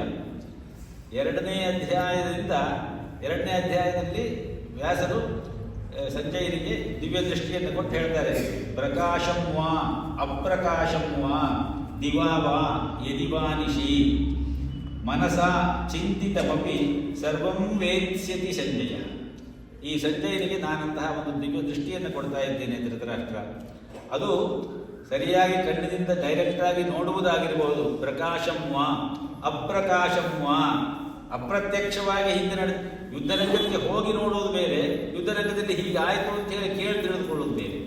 ಆ ರೀತಿಯಲ್ಲಿ ಅಪ್ರಕಾಶಂ ವಾ ದಿವಾವಾ ಯದಿವಾ ನಿಶಿ, ಹಗಲಿನಲ್ಲಾಗಲಿ ರಾತ್ರಿಯನ್ನಾಗಲಿ, ಅಥವಾ ಯುದ್ಧರಂಗದಲ್ಲಿ ಇರುವಂತಹ ಯುದ್ಧಕ್ಕಾಗಿ ಸೇರಿರುವ ಸೇನಾನಿಗಳು, ಅತಿರಥ ಮಹಾರಥಿಗಳು, ಇವರೆಲ್ಲ ಮನಸಾ ಚಿಂತಿತಮಪಿ, ಏನು ಮನಸ್ಸಿನಲ್ಲಿ ಯೋಚನೆ ಮಾಡ್ತಾರೆ ಅಂತ ಹೇಳುವುದು ಕೂಡ ಎಲ್ಲವನ್ನೂ ಸಂಜಯ ತಿಳಿದುಕೊಳ್ತಾನೆ.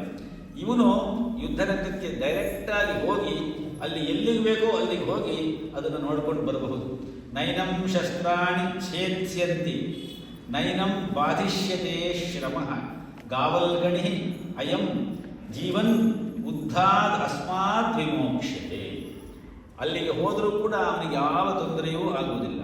ಸಾಮಾನ್ಯವಾಗಿ ವಾರ್ ರಿಪೋರ್ಟರ್ಸ್ ಅಂತ ಹೋಗಿರ್ತಾರಲ್ಲ, ಅವರಿಗೆ ಏನು ತೊಂದರೆ ಮಾಡಬಾರ್ದು ಅಂತ ಹೇಳೋದು ಒಂದು ಅಲಿಖಿತ ನಿಯಮವೋ ಅಥವಾ ಲಿಖಿತ ನಿಯಮವೋ ಇದೆ ಅಂತ ಹೇಳಿ ಕೇಳಿದ್ದೇನೆ. ಆದ್ದರಿಂದ ಆ ರೀತಿಯಲ್ಲಿ ಸಂಜಯನಿಗೆ ಒಂದು ವಿಶೇಷವಾದಂತಹ ಒಂದು ವರವನ್ನು ವ್ಯಾಸರು ಕೊಡ್ತಾರೆ. ಹಾಗೆ ಕೊಟ್ಟ ಮೇಲೆ ಸಂಜಯ 3ನೇ ಅಧ್ಯಾಯದಿಂದ 13ನೇ ಅಧ್ಯಾಯದವರೆಗೆ ಸಂಪೂರ್ಣವಾಗಿ ಧೃತರಾಷ್ಟ್ರ ಕೇಳ್ತಾನೆ, ಏನು ಈ ದೇಶದ ಸ್ಥಿತಿಗತಿಗಳು, ಈ ದೇಶ ಹೇಗಿದೆ, ಇಲ್ಲಿಯ ಭೌಗೋಳಿಕ ವಿಚಾರಗಳೇನು, ಭೌಗೋಳಿಕವಾದಂತಹ ಒಂದು ರೂಪ ಹೇಗಿದೆ, ಡೆಮೋಗ್ರಫಿ ಅಂತ ಹೇಳ್ತಾರಲ್ಲ ಅದನ್ನೆಲ್ಲ ಹೇಳಬೇಕು ಅಂತೇಳಿ. ಆವಾಗ ಸಂಜಯ ಕಂಪ್ಲೀಟಾಗಿ ಈ ಭಾರತದಲ್ಲಿ ಇರುವಂತಹ ಎಲ್ಲ ನದಿಗಳು, ಎಲ್ಲ ಬೇರೆ ಬೇರೆ ದೇಶಗಳು, ಅವುಗಳೆಲ್ಲವುಗಳ ಹೆಸರನ್ನು ಹೇಳ್ತಾನೆ.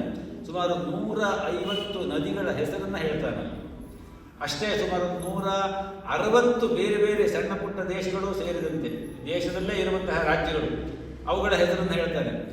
ಇತ್ತೀಚೆಗೆ ತಾವೆಲ್ಲರೂ ಕೇಳಿದರೆ ಅಣ್ಣಾಮಲೈ ಒಂದು ಮಾತು ಎಲ್ಲ ಕಡೆನೂ ಬಂತು. ಅವನು ಈ ವಿಚಾರವಾಗಿ ಭೀಷ್ಮ ಪರ್ವದ ಆ 2 ಅಧ್ಯಾಯಗಳನ್ನು ಉದ್ಧಾರ ಮಾಡಿ ತುಂಬ ಸುಂದರವಾಗಿ ಇಡೀ ಭಾರತದ ಭೌಗೋಳಿಕ ಲಕ್ಷಣವನ್ನು ಹೇಗೆ ಹೇಳಿದ್ದಾರೆ ಮಹಾಭಾರತದಲ್ಲಿ ಅನ್ನುವುದನ್ನು ಯಾವುದೋ ಒಂದು ಸಂದರ್ಭದ ಒಂದು ದೊಡ್ಡ ಸಭೆಯಲ್ಲಿ ತುಂಬ ಸುಂದರವಾಗಿ, ತುಂಬ ಕರಾರುವಾಕ್ಕಾಗಿ ವರ್ಣಿಸಿದ್ದಾನೆ.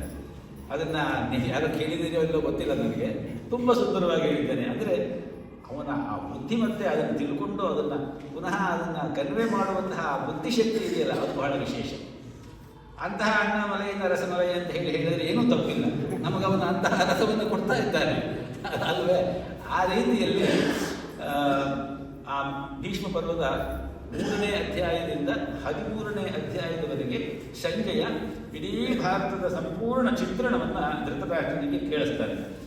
ಆಮೇಲೆ ಅವನು ಅದಾದ ಮೇಲೆ ಅವನು ಯುದ್ಧರಂಗಕ್ಕೆ ಹೋಗಿರ್ತಾನೆ. ಯುದ್ಧರಂಗಕ್ಕೆ ಹೋಗಿ ಯುದ್ಧ ಶುರುವಾಗಿ 10 ದಿವಸ ಆಗಿರುತ್ತೆ. 10ನೇ ದಿವಸ ಭೀಷ್ಮ ಶರಶಯ್ಯೆಯಲ್ಲಿ ಮಲಗುವಂತಹ ಸಂದರ್ಭ ಬರ್ತದೆ. ಶಿಖಂಡಿಗೆ ಕಾರಣವಾಗಿ ಭೀಷ್ಮ ಅವನು ಬಾಣದಿಂದ ಹತನಾಗಿ ಅವನು ಶರಶಯ್ಯೆಯಲ್ಲಿ ಮಲಗುತ್ತಾನೆ. ಆವಾಗ ಓಡಿ ಬಂದು ಯುದ್ಧರಂಗದಿಂದ ಧೃತರಾಷ್ಟ್ರನಲ್ಲಿ ಹೇಳ್ತಾನೆ, ಸಂಜಯೋಹಂ ಮಹಾರಾಜ ನಮಸ್ತೆ ಭರತರ್ಷಭ ಹತೋ ಭೀಷ್ಮ ಶಾಂತನಮಃ ಭರತಾನಾಂ ಪಿತಾಮಹ. ಎಲ್ಲ ಭಾರತದ ಪಿತಾಮಹನಾದ ಭೀಷ್ಮನು ಶಾಂತನಮ ಅಂತ ಹೇಳಿ, ಶಂತನುವಿನ ಮಗ ಶಾಂತನಮ. ಅವನು ಹತೋ ಭೀಷ್ಮ, ಅವನು ಹತನಾದ ಅಂತ ಹೇಳಿ ಹೇಳ್ತಾನೆ. ಅಲ್ಲಿಂದ ಮತ್ತೆ 13ನೇ ಅಧ್ಯಾಯದಿಂದ 23ನೇ ಅಧ್ಯಾಯದವರೆಗೆ ಇಡೀ ಅಷ್ಟು ದಿವಸ 10 ದಿವಸ ಯಾವ ರೀತಿಯಲ್ಲೆಲ್ಲ ಯುದ್ಧ ಆಯಿತು ಅನ್ನುವುದನ್ನು ಅವನು ವರ್ಣಿಸ್ತಾ ಹೋಗ್ತಾನೆ. 23ನೇ ಅಧ್ಯಾಯದಲ್ಲಿ ಅಲ್ಲಿ ಒಂದು ಸಂದರ್ಭ ಬರ್ತದೆ. ಯುದ್ಧ ಶುರುವಾಗುವ ಮೊದಲು ಅರ್ಜುನನಿಗೆ ಶ್ರೀಕೃಷ್ಣ ಹೇಳ್ತಾನಂತೆ, ನೋಡು ಈಗ ಯುದ್ಧ ಶುರುವಾಗಬೇಕು, ಯುದ್ಧಕ್ಕೆ ಸರಿಯಾದ ರೀತಿಯಲ್ಲಿ ನೀನು ಯುದ್ಧ ಮಾಡಿ ಗೆಲ್ಲಬೇಕಾದರೆ ದುರ್ಗಾದೇವಿಯ ಸಂಪೂರ್ಣವಾದಂತಹ ಅನುಗ್ರಹವನ್ನು ನೀನು ಸಂಪಾದನೆ ಮಾಡಬೇಕು. ಹಾಗಾಗಿ ಆ ವಿರೋಚಿತವಾದಂತಹ ಆ ದುರ್ಗಾದೇವಿಯ ಆ ಪ್ರಾರ್ಥನೆಯನ್ನು ಮನಸ್ಸಿನಲ್ಲಿಯೇ ಮಾಡಿಕೊಂಡು ಅವಳನ್ನು ಪ್ರಾರ್ಥನೆ ಮಾಡು ಅಂತ ಹೇಳಿಬಿಟ್ಟು ಅಲ್ಲಿ ಹೇಳುವ ಮಾತುಂಟು. ಶುಚಿರ್ಭೂತ್ವ ಮಹಾಬಾಹು ಸಂಗ್ರಾಮ ಅಭಿಮುಖೇ ಸ್ಥಿತ ಪರಾಜಯಾಯ ಶತ್ರುಣಾಂ ದುರ್ಗಾಸ್ತೋತ್ರಂ ಉದೀರಯ ಅಂತ ಕೃಷ್ಣ ಹೇಳ್ತಾನೆ ಅರ್ಜುನನಿಗೆ. ಅವನು ದುರ್ಗಾ ಸ್ತೋತ್ರವನ್ನು ಹೇಳಿಕೊಳ್ತಾನೆ. ಹಾಗೆ ಹೇಳಿಕೊಂಡ ಬಹಳ ಸುಂದರವಾದ ಸ್ತೋತ್ರ. ನಮ್ಮಲ್ಲಿ ಸಂಪ್ರದಾಯದ ಒಂದು ರೀತಿಯಲ್ಲಿ ಆ ದುರ್ಗಾದೇವಿಯ ಸ್ತೋತ್ರವನ್ನು ಪ್ರತಿನಿತ್ಯ ಹೇಳಿಕೊಂಡ್ರೆ ಎಲ್ಲ ಕೆಲಸಗಳು ಕೂಡ ನಿರ್ವಿಘ್ನವಾಗಿ ನೆರವೇರುತ್ತೆ ಅನ್ನುವ ನಂಬಿಕೆ ಕೂಡ ಉಂಟು. ಬಹಳ ಸುಂದರವಾದ ಶ್ಲೋಕ ಅದು. ಹೇಗೆ ದುರ್ಗಾ ಸಪ್ತಶತಿ ಅಂತ ಒಂದು ಉಂಟಲ್ಲ, ಅದೇ ರೀತಿಯಲ್ಲಿ ಈ ಶ್ಲೋಕವು ಕೂಡ ತುಂಬ ಸುಂದರವಾದ ಶ್ಲೋಕಗಳು. ಮತ್ತು ಬೀಜಾಕ್ಷರಗಳು ಇದೆ ಅದರಲ್ಲಿ, ದುರ್ಗಾದೇವಿಯನ್ನು ಸ್ತೋತ್ರ ಮಾಡುವ ರೀತಿ ಅಂತ ಹೇಳ್ತಾರೆ. ಆ ಸಮಯದಲ್ಲಿ ದುರ್ಗಾದೇವಿನಿಯ ಪ್ರತ್ಯಕ್ಷರಾಗಿ ಅಂತರಿಕ್ಷದಲ್ಲಿ ನಿಂತುಕೊಂಡು ಅರ್ಜುನ ಮತ್ತು ಕೃಷ್ಣ ಇಬ್ಬರು ರಥದಲ್ಲಿ ಕುಳಿತಿರುವಾಗ ಮೇಲೆ ಅಂತರಿಕ್ಷದಲ್ಲಿ ಕಾಣಿಸಿಕೊಂಡು ಹೇಳ್ತಾಳಂತೆ, ಸ್ವಲ್ಪೇನೈವತು ಕಾಲೇನ ಶತ್ರುನ್ ಜೇಷ್ಯಸಿ ಪಾಂಡವ. ಇನ್ನೊಂದು ಸ್ವಲ್ಪ ಸಮಯ ಅಷ್ಟನೆಯ ನೀನು ಎಲ್ಲ ಶತ್ರುಗಳನ್ನು ಕೂಡ ನಾಶ ಮಾಡ್ತೀಯ. ನರಸ್ತ್ವಮಸಿ ದುರ್ಧರ್ಷ ನಾರಾಯಣ ಸಹಾಯವಾನ್. ನೀವಿಬ್ಬರು ಕೂಡ ನರ ಮತ್ತು ನಾರಾಯಣ ಎನ್ನುವ ಮಹಾನ್ ಋಷಿಗಳ ಸಂಭೂತರು. ಆದ್ದರಿಂದ ಅಂತಹ ನಾರಾಯಣನ ಸಹಾಯದಿಂದ ನೀನು ನರನಾಗಿ ಈ ಯುದ್ಧವನ್ನು ಖಂಡಿತವಾಗಿಯೂ ಗೆಲ್ತೀಯ. ಅಜೇಯ ತ್ವಂ ರಣೇ ಅರೀಣಾಮಪಿ ವಜ್ರಭೃತಃ ಸ್ವಯಂ. ಯಾವ ಶತ್ರುಗಳೂ ಕೂಡ ನಿನ್ನನ್ನು ಸೋಲಿಸಲಿಕ್ಕೆ ಸಾಧ್ಯವಿಲ್ಲ. ನೀನು ವಜ್ರಭೃತನಂತೆ, ವಜ್ರಧಾರಿಯಾದ ಇಂದ್ರನಂತೆ ನೀನು ಕಲ್ಗೊಳಿಸ್ತಾ ಈ ಯುದ್ಧವನ್ನು ಗೆಲ್ತೀಯ ಅಂತ ಹೇಳಿ ಕೊನೆಯಲ್ಲಿ ಒಂದು ಮಾತನ್ನು ಅಲ್ಲಿ ಸಂಜಯ ಸೇರಿಸ್ತಾನೆ. ಯತ್ರ ಧರ್ಮೋ ಧೃತಿ ಕಾಂತಿ ಯತ್ರ ಹ್ರೀಹಿ ಶ್ರೀಹಿ ತಥಾ ಮತಿ ಯತೋ ಧರ್ಮ ತತಃ ಕೃಷ್ಣ ಯತಃ ಕೃಷ್ಣ ತಥೋ ಜಯ. ಅಂದರೆ ಎಲ್ಲಿ ಸರಿಯಾದ ದಾರಿಯಲ್ಲಿ ಹೋಗುವ ಮನೋಭಾವ, ಯತ್ರ ಧರ್ಮೋ ರೈಟ್ ಪಾತ್ನಲ್ಲಿ ಹೋಗುವಂತಹ ಮನೋಧರ್ಮ, ಧೃತಿ ಧೈರ್ಯ, ಕಾಂತಿ ಬೆಳಕು, ಯತ್ರ ಹ್ರೀಹಿ ಹ್ರೀ ಅಂತ ಹೇಳಿದ್ರೆ ಹ್ರೀ ಅಂದರೆ ಲಜ್ಜೆ, ಹ್ರೀಶ್ಚತೆ ಲಕ್ಷ್ಮೀಶ್ಚ ಪತ್ನ್ಯೌ ಅಹೋರಾತ್ರೇ ಪಾರ್ಶ್ವೇ ನಕ್ಷತ್ರಾಣಿ ರೂಪಂ. ಪರಮಪುರುಷನನ್ನು ಸ್ತೋತ್ರ ಮಾಡ್ತೀವಲ್ವ ನಾವು, ಅವನ ಅಕ್ಕಪಕ್ಕದಲ್ಲಿ ಇಬ್ಬರಂತೆ ಅವನ ಪತ್ನಿಯರು, ಒಬ್ಬಳು ಹ್ರೀ ಇನ್ನೊಬ್ಬಳು ಲಕ್ಷ್ಮಿ. ಹ್ರೀಶ್ಚತೆ ಲಕ್ಷ್ಮೀಶ್ಚ. ಎಲ್ಲಿ ಸಂಪತ್ತಿರಬೇಕೋ ಆ ಸಂಪತ್ತಿದ್ದಲ್ಲಿ ಹ್ರೀ ಇರಲೇಬೇಕು. ಸಂಪತ್ತು ಬಂದಾಗ ಮನುಷ್ಯನಿಗೆ ಅಹಂಕಾರದಿಂದ ಬೀಗುವುದು ಸಹಜ. ಆ ಹ್ರೀ ಅನ್ನುವ ಭಾವ ಇದ್ದರೆ ಅವನು ಬೀಗಲಿಕ್ಕೆ ಅವಕಾಶ ಆಗುತ್ತದೆ. ಒಂದು ಸಂಕೋಚದ ಭಾವ ಇರ್ತದೆ, ಒಂದು ಮಾಡೆಸ್ಟಿ ಅಂತ ಹೇಳ್ತಾರಲ್ಲ ಅದು ಇರ್ತದೆ. ಆ ಹ್ರೀ ಇಲ್ಲದೆ ಹೋದರೆ ಆ ಸಂಪತ್ತೆಲ್ಲವೂ ಕೂಡ ವ್ಯರ್ಥ ಅನ್ನುವಂತಹ ರೀತಿಯಲ್ಲಿ ಯತ್ರ ಹ್ರೀಹಿ ಶ್ರೀಹಿ ಇದೆರಡೂ ಒಂದೇ ಕಡೆ ಇರಬೇಕು. ತಥಾ ಮತಿ ಸರಿಯಾದ ವಿವೇಕಯುಕ್ತವಾದ ಬುದ್ಧಿ, ಯಥೋ ಧರ್ಮ, ಎಲ್ಲಿ ಸರಿಯಾದ ಧರ್ಮ ಇದೆಯೋ ತತಃ ಕೃಷ್ಣ, ಅಲ್ಲಿ ಕೃಷ್ಣನಿದ್ದಾರೆ. ಯತ್ರ ಕೃಷ್ಣ ಯತಃ ಕೃಷ್ಣ ತಥೋ ಜಯ, ಎಲ್ಲಿ ಕೃಷ್ಣನೋ ಅಲ್ಲಿ ಜಯ. ಈ ರೀತಿಯಲ್ಲಿ ಆ 23ನೆಯ ಅಧ್ಯಾಯ ಆದ ಮೇಲೆ 24ನೇ ಅಧ್ಯಾಯದಲ್ಲಿ ಶ್ಲೋಕಗಳಿಲ್ಲ, ಕೇವಲ ವಿವರಣೆಗಳಿವೆ, ಒಂದು ಪೇಜಿನ ವಿವರಣೆ. ಅದಾದ ಮೇಲೆ 25ನೆಯ ಅಧ್ಯಾಯ ಭೀಷ್ಮ ಪರ್ವದಲ್ಲಿ ಈ ಭಗವದ್ಗೀತಾ ಅಂತ ಹೇಳುವಂತಹ ಯಾವ ಆತ್ಮತತ್ವ ವಿವೇಚನೆ ಉಂಟು ಅದು ಶುರುವಾಗ್ತದೆ. ವರಾಹ ಪುರಾಣದ್ದು ಅಂತ ಹೇಳುವ ಒಂದು ಶ್ಲೋಕ ಉಂಟು. ಆ ಶ್ಲೋಕದಲ್ಲಿ ಅಲ್ಲಿ ಪುರಾಣದಲ್ಲಿ ಹೇಳಿರುವ ಮಾತು, ಕೃಷ್ಣನೇ ಹೇಳಿರುವ ಮಾತು ಅಂತ ಹೇಳ್ತಾರೆ. ಗೀತಾಶ್ರಯೇಹಂ ತಿಷ್ಠಾಮಿ ಗೀತಾಮೇ ಚ ಉತ್ತಮಂ ಗೃಹಂ ಗೀತಾಜ್ಞಾನಂ ಉಪಾಶ್ರಿತ್ಯ ತ್ರಿಲೋಕಾನ್ ಪಾಲಯಾಮ್ಯಹಂ ಅನ್ನುವ ಮಾತು. ಅದು ಶ್ರೀಕೃಷ್ಣನ ಮಾತು ಅಂತ ಹೇಳ್ತಾರೆ. ಗೀತಾ ಆಶ್ರಯೇ ಅಹಂ ತಿಷ್ಠಾಮಿ, ಗೀತೆಯನ್ನೇ ಆಧಾರವನ್ನಾಗಿ ಮಾಡಿಕೊಂಡು ನಾನು ನಿಂತಿದ್ದೇನೆ. I take my stand on the Gita. ಗೀತಾಮೇ ಚ ಉತ್ತಮಂ ಗೃಹಂ, the Gita is my supreme abode, ನನ್ನ ಮಹಾಮನೆ ಗೀತೆಯೇ. ಅದೇ ರೀತಿ ಗೀತಾ ಜ್ಞಾನಂ ಉಪಾಶ್ರಿತ್ಯ, ಗೀತೆಯಲ್ಲಿ ಹೇಳಿರುವಂತಹ ಯಾವ ವಿವೇಕ ತತ್ವಜ್ಞಾನ ಉಂಟೋ ಅದನ್ನು ಅವಲಂಬನೆ ಮಾಡಿಕೊಂಡು ನಾನು ಈ 3 ಲೋಕಗಳನ್ನು ಕೂಡ ಧಾರಣೆ ಮಾಡಿದ್ದೇನೆ, ಕಾಯ್ತಾ ಇದ್ದೇನೆ ಅನ್ನುವಂತಹ ಮಾತು ಕೃಷ್ಣನದು ಅಂತ ಹೇಳ್ತಾರೆ. ಆ ರೀತಿಯಲ್ಲಿ ಗೀತೆಯ ಮಹತ್ವ ಅದು ಕೃಷ್ಣನ ವಾಗ್ರೂಪ ಗೀತೆ. ಆ ದೃಷ್ಟಿಯನ್ನು ಇಟ್ಟುಕೊಂಡು ನಾವು ಗೀತೆಯನ್ನು ಅಧ್ಯಯನ ಮಾಡೋದು. ಜಯದಯಾಳ್ ಗೋಯಂಕ ಅಂತ ಹೇಳುವವರು ಒಬ್ಬರು ಮಹಾನ್ ವಿದ್ವಾಂಸರು ಗೀತಾ ಪ್ರೆಸ್ಸಿನಿಂದ ಗೀತಾ ತತ್ವ ವಿವೇಚನೆ ಎನ್ನುವಂತಹ ಒಂದು ಗ್ರಂಥವನ್ನು ಬರೆದಿದ್ದಾರೆ, ವಿವರಣೆ ಕೊಟ್ಟಿದ್ದಾರೆ. ಅದು ಭಕ್ತಿ ಅಲ್ಲಿ ಬಹಳ ವಿಶೇಷವಾದಂತಹ ಒಂದು ರಸ. ಅದರಲ್ಲಿ ಅವರು ಹೇಳ್ತಾರೆ, the Gita is an unfathomable ocean of wisdom, ತಳ ಕಾಣಲಿಕ್ಕೆ ಸಾಧ್ಯವಿಲ್ಲ ಅದರ ವಿಸ್ಡಮ್.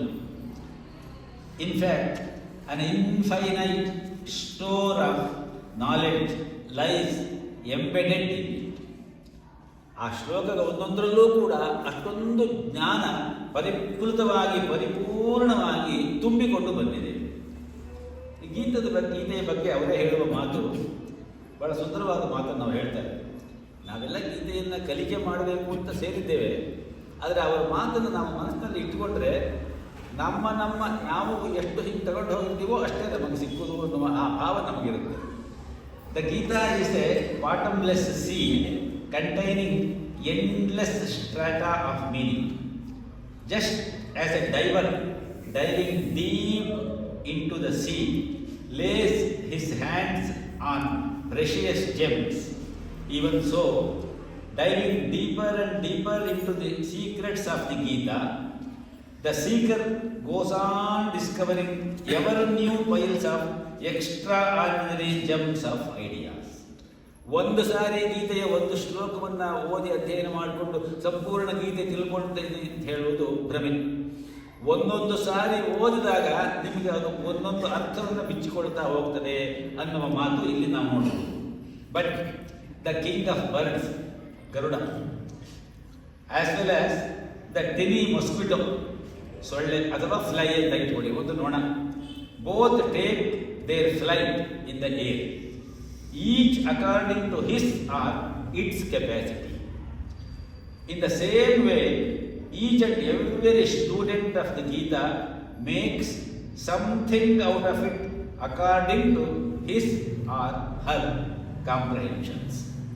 ನಮ್ಮ ಯೋಗ್ಯತೆ, ನಮ್ಮ ಅವಗಾಹನೆ ಎಷ್ಟಿದೆಯೋ ಅಷ್ಟರ ಮಟ್ಟಿಗೆ ನಾವು ಅದರ ವಿಚಾರವನ್ನು ತಿಳಿದುಕೊಳ್ತಾ ಹೋಗ್ಬೋದು. ಇಷ್ಟು ಮನಸ್ಸಿನಲ್ಲಿ ಇಟ್ಟುಕೊಂಡು ನಾವು ಶ್ಲೋಕಗಳನ್ನು ಕಲಿತಾ ಹೋಗೋಣ. ಅದು ನನಗೆ ಗೊತ್ತಿಲ್ಲ, ನಾನು ಉಪೋದ್ಘಾತವನ್ನೇ ಜಾಸ್ತಿ ಮಾಡಿಬಿಟ್ಟು ಏನು ಗೊತ್ತಿಲ್ಲ. ಆದ್ದರಿಂದ ಇವತ್ತು ಮೊದಲನೇ ಶ್ಲೋಕ ಹೇಳ್ಕೊಳ್ಳೋಣ ನಾವೆಲ್ಲರೂ. ಧೃತರಾಷ್ಟ್ರ ಉವಾಚ ಧರ್ಮಕ್ಷೇತ್ರೇ ಕುರುಕ್ಷೇತ್ರೇ ಸಮವೇತಾಯುಯುತ್ಸವಃ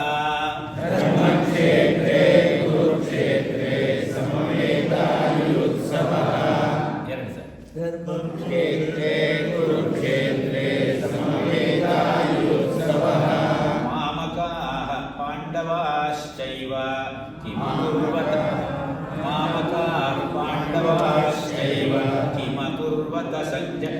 ಬಹಳ ಸರಳವಾಗಿದೆ, ಅದರಿಂದ ಪೂರ್ತಿ ಹೇಳ್ಬೋದು. ಅಂತಹ ಸಂಯುಕ್ತಾಕ್ಷರಗಳು ಬಂದಾಗ ನಾನು ಪಾದ ಅರ್ಥ ಮಾಡಿಯೇ ಹೇಳ್ತೀನಿ. ಮಾಮಕಾಃ ಪಾಂಡವಾಶ್ಚೈವ ಕಿಮಕುರ್ವತ ಸಂಜಯ.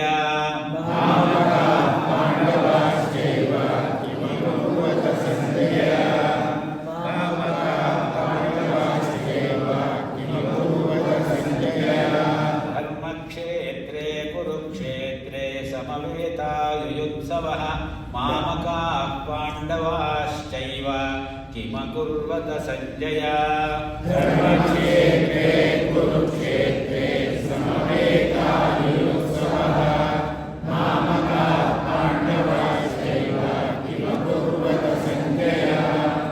ಧರ್ಮಕ್ಷೇತ್ರೇ ಕುರುಕ್ಷೇತ್ರೇ ಸಮವೇತಾಯುಯುತ್ಸವಃ ಮಾಮಕಾಃ ಪಾಂಡವಾಶ್ಚೈವ ಕಿಮಕುರ್ವತ ಸಂಜಯ. ಎರಡು ಸಲ ಹೇಳುವುದರಿಂದ ಏನಾಗುತ್ತೆ ಅಂದರೆ ನಿಮಗೆ ಫೆಮಿಲಿಯಾರಿಟಿ ಜಾಸ್ತಿ ಆಗುತ್ತೆ ಆ ಶ್ಲೋಕದ ಜೊತೆಯಲ್ಲಿ, ಆ ಪದಗಳ ಜೊತೆಯಲ್ಲಿ, ಆ ಅಕ್ಷರಗಳ ಜೊತೆಯಲ್ಲಿ. ನಾವೆಲ್ಲ ವೇದಾಧ್ಯಯನ ಮಾಡುವವರು ಮೂರು ಸಾರಿ ಹೇಳ್ಕೊಳ್ತೀವಿ ಅಲ್ವಾ? ಅದರಿಂದ ಎರಡು ಸರಿ ಹೇಳ್ಕೊಳ್ಳೋದು ಕಲಿಕೆಯ ಒಂದು ರೂಪ ಅಷ್ಟೇ. ಎರಡು ಸರಿ ಹೇಳ್ಕೊಳ್ಳೋದ್ರಿಂದ ನಿಮ್ಗೆ ಆ ಪದಗಳ ಸಂಪೂರ್ಣವಾದ ಪರಿಚಯ ಜಾಸ್ತಿ ಆಗುತ್ತೆ.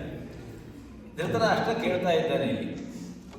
ಇಷ್ಟೆಲ್ಲ ಆಗಿ ಸಂಜಯ ಎಲ್ಲ ಹೇಳಿದ ಮೇಲೆ, ಭೀಷ್ಮರು ಹತರಾದರು ಅಂತ ಹೇಳಿದ ಮೇಲೆ ಧೃತರಾಷ್ಟ್ರ ಇಲ್ಲಿ ಸಂಜಯನನ್ನು ಕುರಿತು ಕೇಳ್ತಾ ಇದ್ದಾರೆ. ಪದಚ್ಛೇದ ಮಾಡ್ತೀನಿ, ಒಂದೊಂದು ಪದ ಹೇಗೆ ಇಟ್ಕೊಳ್ಬೇಕು.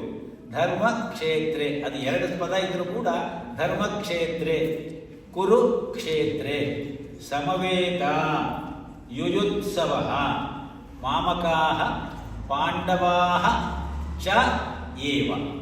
ಮಾಮಕಾಃ ಪಾಂಡವಾಶ್ಚೈವ ಅಂತ ಇದೆ, ಮಾಮಕಾಃ ಪಾಂಡವಾಃ ಚ ಏವ. ಕಿಂ ಅಕುರ್ವತ ಕಿಮಕುರ್ವತ ಕಿಂ ಅಕುರ್ವತ ಸಂಜಯ. ಅರ್ಥ, ಹೇ ಸಂಜಯ, ಎಲೆ ಸಂಜಯನೇ, ಧರ್ಮಕ್ಷೇತ್ರೇ ಧರ್ಮಭೂಮಿಯಾದ ಕುರುಕ್ಷೇತ್ರೇ ಕುರುಕ್ಷೇತ್ರದಲ್ಲಿ ಸಮವೇತಾಃ ಯುಯುತ್ಸವಃ. ಯುಯುತ್ಸವಃ ಅಂತ ಹೇಳಿದರೆ ಯುದ್ಧ ಸನ್ನದ್ಧರಾಗಿ ಯುದ್ಧವನ್ನು ಮಾಡಬೇಕೆಂಬ ಬಯಕೆಯಿಂದ ಸಮವೇತಾಃ ಸೇರಿರುವ ಮಾಮಕಾಃ ನನ್ನವರು, ಮಾಮಕಾಃ ನನ್ನವರು, ಚ ಮತ್ತು ಏವ ಹಾಗೆಯೇ, ಏವ ಮತ್ತು ಚ. ಚ ಅನ್ನುವುದು ಒಂದು ಅಕ್ಷರದ ಒಂದು ಪದ, ಅದನ್ನು ಅವ್ಯಯ ಅಂತ ಹೇಳ್ತಾರೆ. ಏವ ಅಂತ ಹೇಳುವುದು ಒಂದು ಪ್ರತ್ಯಯ ಅಂತ ಹೇಳ್ತಾರೆ. ಚ ಮತ್ತು ಏವ ಹಾಗೆಯೇ ಪಾಂಡವಾಹ ಪಾಂಡುವಿನ ಪುತ್ರರು, ಕಿಂ ಏನನ್ನು ಅಕುರ್ವತ ಮಾಡಿ. ಇಷ್ಟೆಲ್ಲ ಹೇಳಿದ ಮೇಲೆ ಧೃತರಾಷ್ಟ್ರ ಆ ಪ್ರಶ್ನೆ ಕೇಳ್ತಾನೆ ಅಂತ ಹೇಳಿದ್ರೆ ಅವನಿಗೆ ಪ್ರಾರಂಭದಿಂದ ಈ ಎಲ್ಲವೂ ಗೊತ್ತಾಗಿದೆ. ಅವನು ಇನ್ನು ತಿಳ್ಕೊಳ್ಬೇಕಾದ್ದು ಏನೂ ಇಲ್ಲ, 10 ದಿವಸ ಏನಾಗಿದೆ ಅಂತ ಹೇಳೋದನ್ನ. ಆದರೂ ಕೂಡ ಅವನ ಮನಸ್ಸಿನಲ್ಲಿ ವಿದ್ವಾಂಸರು ವಿಮರ್ಶೆ ಮಾಡುವ ರೀತಿ ಹೇಳ್ತೀನಿ ನಾನು.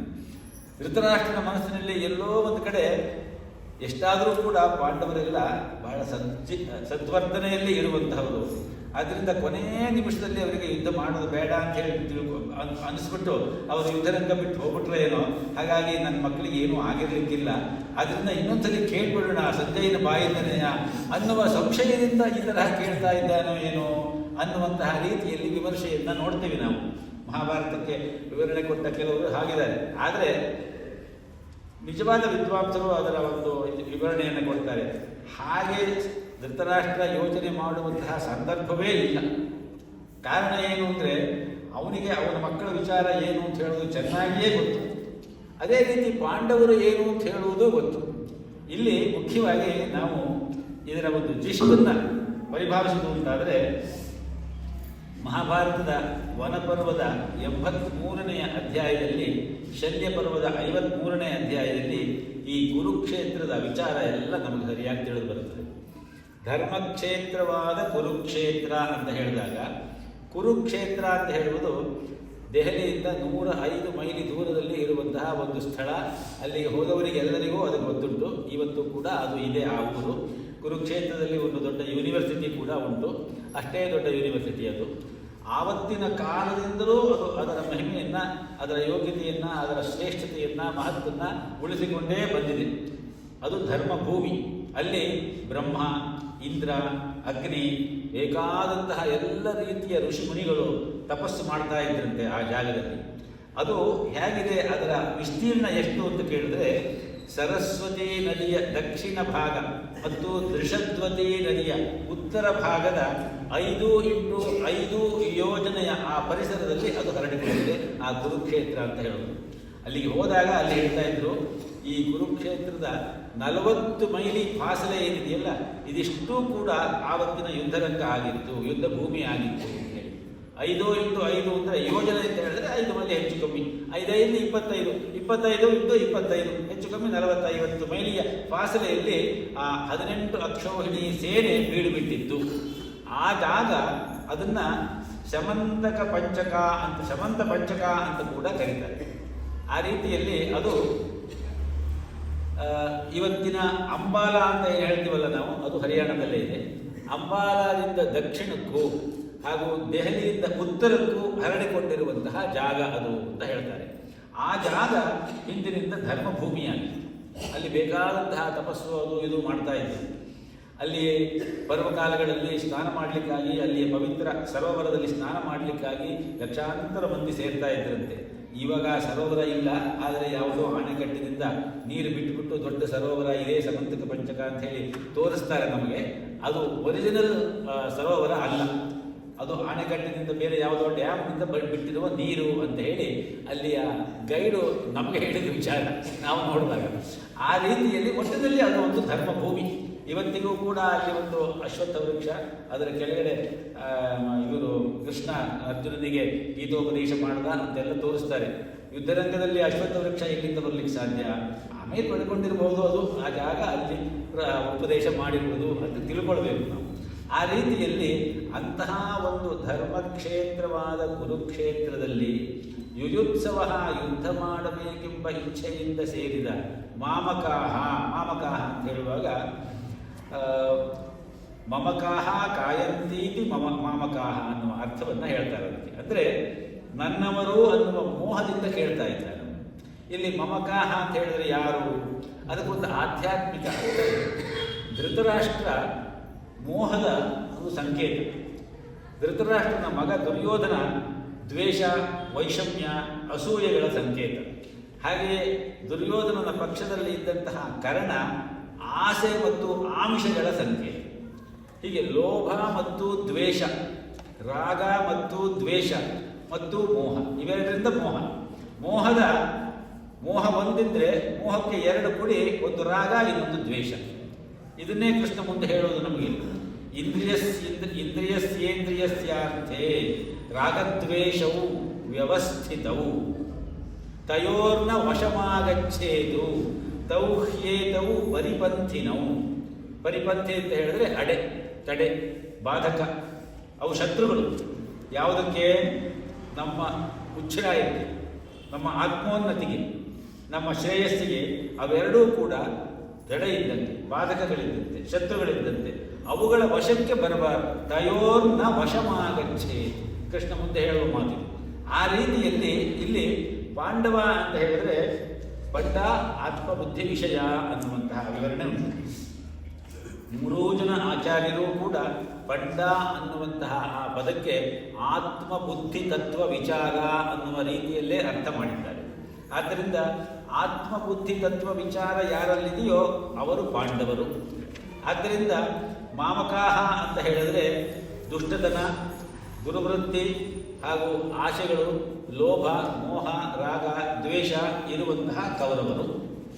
ಪಾಂಡವರು ಅಂತ ಹೇಳಿದ್ರೆ ಸದ್ವೃತ್ತಿಗೆ ಸಂಕೇತವಾದಂತಹ ಧರ್ಮ, ವೈರಾಗ್ಯ, ತಿತಿಕ್ಷೆ, ಕ್ಷಾಂತಿ, ಆರ್ಜವತೆ ಇಂತಹ ಸದ್ವೃತ್ತಿಗಳಿಗೆ ಸಂಕೇತರಾದವರು. ಇವರಿಬ್ಬರೂ ಅಲ್ಲಿ ಸೇರಿಕೊಂಡು ಯುದ್ಧ ಮಾಡಬೇಕು ಅಂತ ಹೇಳಿ ಏನು ಮಾಡಿದ್ರು? ಕಿಂ ಅಕುರ್ವತ, ಏನನ್ನ ಮಾಡಿದ್ರು ಅದನ್ನ ಹೇಳು ಅಂತ ಹೇಳಿ ಸಂಜಯನನ್ನ ಕೇಳ್ತಾ ಇದ್ದಾನೆ ಧೃತರಾಷ್ಟ್ರ. ಇದರಲ್ಲಿ ಇಡೀ ಮಹಾಭಾರತದ ಗೀತೆಯ 18 ಅಧ್ಯಾಯದ 700 ಶ್ಲೋಕಗಳಲ್ಲಿ ಧೃತರಾಷ್ಟ್ರನ ಮಾತು ಇದೊಂದೇ ಶ್ಲೋಕ. ಇನ್ನು ಉಳಿದಂತೂ ಎಲ್ಲ ಅರ್ಜುನ, ಸಂಜಯ, ಕೃಷ್ಣ ಹಾಗೆ ಹಂಚಿ ಹೋಗಿದೆ. ಆದ್ದರಿಂದ ಇದು ಧೃತರಾಷ್ಟ್ರನ ಮೋಹ ಬಂದಾಗಲೇ ನಮಗೆ ಕಷ್ಟ ಆಗೋದು. ಆ ಕಷ್ಟ ಬಂದ ಕಾಲಕ್ಕೆ ಕಿಂ ಕರ್ತವ್ಯತಾ ವಿಮೂಢತೆ ಅಂತ ಒಂದು ಬರ್ತದೆ. ಮುಂದೇನು ಮಾಡಬೇಕು ಅಂತ ಗೊತ್ತಾಗದೇ ಇರುವಂತಹ ಸಂದರ್ಭ. ಆಗ ಸ್ವಲ್ಪವಾದರೂ ಅಂತರಂಗದಲ್ಲಿ ವಿವೇಕವಿದ್ದರೆ ಹೀಗಾಗಿ ಹೋಗ್ಬಿಟ್ಟಿದೆ, ಏನು ಮಾಡಲಿ ನಾನು ಅಂತ ಯಾರನ್ನಾರು ಕೇಳ್ತಾರೆ. ದುರ್ಯೋಧನದಂತಹ ದುರಭಿಮಾನಿ ಆಗಿದ್ದರೆ ಯಾರನ್ನು ಏನೂ ಕೇಳೋದಿಲ್ಲ, ಹತನಾಗ್ತಾನೆ ಭೀಮನಿಂದ. ಅಷ್ಟನೆಯ ದುರ್ಯೋಧನನಿಗೆ ನಾವು ಯೋಚನೆ ಮಾಡಬೇಕು. ಅವನಿಗೆ ಉಪದೇಶ ಮಾಡುವವರಿಗೆ ಏನಾದರೂ ಬರ ಇದ್ದೆ ಕಮ್ಮಿ ಇದ್ರೆ ಸ್ವತಃ ತಂದೆಯೇ ಬೇಕಾದಷ್ಟು ತಿಳಿದುಕೊಂಡವನು. ಭೀಷ್ಮರು ಅವರಿಗೆ ಸರಿಯಾದ ರೀತಿಯಲ್ಲಿ ಶಿಕ್ಷಣ ಕೊಡ್ತಿದ್ರು. ಜೊತೆಗೆ ತಾಯಿ ಬೇಕಾದಷ್ಟು ಉಪದೇಶ ಮಾಡ್ತಾ ಇದ್ರು. ಭೀಷ್ಮ ಹೇಳಿದ್ದನ್ನು ಕೇಳ್ತಾ ಇರಲಿಲ್ಲ, ದ್ರೋಣರು ಹೇಳಿದ್ದನ್ನು ಕೇಳ್ತಾ ಇರಲಿಲ್ಲ, ಶಲ್ಯ ಸೋದರ ಮಾವ ಹೇಳೋದನ್ನು ಕೇಳ್ತಾ ಇರಲಿಲ್ಲ. ಕರ್ಣನೂ ಕೂಡ ಹೇಳಿದ್ದಾನೆ, ಬೇಡ ನಿನಗೆ ಈ ಯುದ್ಧ ಅಂತ ಹೇಳಿ. ಜಯದ್ರಥ ಹೇಳಿದ್ದಾನೆ. ಆದರೆ ಆಮೇಲೆಲ್ಲ ಯಾಕೆ ಸೇರಿಕೊಂಡ್ರು ಅಂದರೆ ಅವರವರದ್ದೇ ಆದ ಸೆಲ್ಫ್ ಅಜೆಂಡಾ ಇರುತ್ತಲ್ಲ, ಹಾಗಾಗಿ ಯುದ್ಧಕ್ಕೆ ಅವ್ರ ಕಡೆಗೆ ಸೇರಿಕೊಂಡ್ರು. ಆದ್ದರಿಂದ ದುರ್ಯೋಧನ ಯಾರ ಮಾತನ್ನೂ ಕೇಳುವವನಲ್ಲ. ಆದ್ದರಿಂದ ಇಲ್ಲಿ ಆ ಮೋಹವೇ ಕಾರಣವಾಗಿ ಈ ಇಡೀ ಆತ್ಮತತ್ವ ವಿವೇಚನೆ ಮೂಡಿ ಬಂತು ಅನ್ನುವುದನ್ನು ತಿಳಿಸ್ಲಿಕ್ಕಾಗಿ ಇಲ್ಲಿ ಧೃತರಾಷ್ಟ್ರ ಉವಾಚ ಅನ್ನುವಂತಹ ರೀತಿಯಲ್ಲಿ ಇದನ್ನು ವ್ಯಾಸರು ಕೋಣಿಸಿ ಇಲ್ಲಿ ಸೇರಿಸಿ ಈ ಗೀತಾ ಅಧ್ಯಯನವನ್ನು ನಮಗೆ ಕೊಟ್ಟಿದ್ದಾರೆ ಅಂತ ಹೇಳುವ ಒಂದು ವಿಮರ್ಶೆಯನ್ನು ವಿದ್ವಾಂಸರು ಮಾಡ್ತಾರೆ. ಇನ್ನೊಂದರಿ ಹೇಳೋಣ ಶ್ಲೋಕವನ್ನು. ಧರ್ಮಕ್ಷೇತ್ರೇ ಕುರುಕ್ಷೇತ್ರೇ ಸಮವೇತಾಯುತ್ಸವಃ ಮಾಮಕಾಃ ಪಾಂಡವಾಶ್ಚೈವ ಕುರ್ವತ ಸಂಜಯಃ.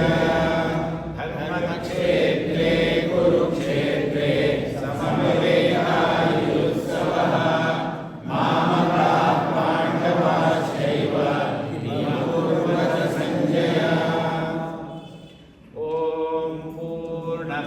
पूर्णमिदं पूर्णात् पूर्णमुदच्यते पूर्णस्य पूर्णमादाय पूर्णमेवावशिष्यते. ॐ शान्ति शान्ति शान्तिः. श्रीकृष्णार्पणमस्तु. ॐ तत्सत्. ತತ್ ಸತ್ ಅಂತ ಹೇಳ್ಬೋದು. ಓಂ ತತ್ ಸತ್ ಅಂತ ಹೇಳೋದು ಒಂದು ಅಭ್ಯಾಸಗತವಾಗಿ ಬರಬೇಕು ಅಂತ ಹೇಳ್ತಾರೆ. ಓಂ ತತ್ಸದಿತಿ ನಿರ್ದೇಶೋ ಬ್ರಹ್ಮಣ ತ್ರಿವಿಧ ಸ್ಮೃತಃ. ಬ್ರಾಹ್ಮಣಾ ತೇನ ವೇದಾಶ್ಚ ಯಜ್ಞಾಶ್ಚ ವಿಹಿತಾ ಪುರ ಅಂತ ಹೇಳಿ 17ನೇ ಅಧ್ಯಾಯದಲ್ಲಿ ಆ ಓಂ ತತ್ ಸತ್ ಅನ್ನುವ ಪದದ ವಿವರಣೆಯನ್ನು ಕೃಷ್ಣನೇ ಕೊಟ್ಟಿದ್ದಾನೆ. ಆದ್ದರಿಂದ ಆ ಓಂ ತತ್ ಸತ್ ಹೇಳಿಕೊಂಡು ಶುರು ಮಾಡೋದು, ಓಂ ತತ್ ಸತ್ ಅನ್ನುವಲ್ಲಿಗೆ ಮುಗಿಸೋದು ಮಾಡಿದ್ರೆ ಪೂರ್ಣಮದ ಪೂರ್ಣಮಿದಂ ಅನ್ನುವ ಆ ಶ್ಲೋಕ ಅನ್ವಯವಾಗುತ್ತದೆ. ಮುಂದಿನ ವಾರ ಸೇರೋಣ. ಎಲ್ಲರಿಗೂ ನಮಸ್ಕಾರ.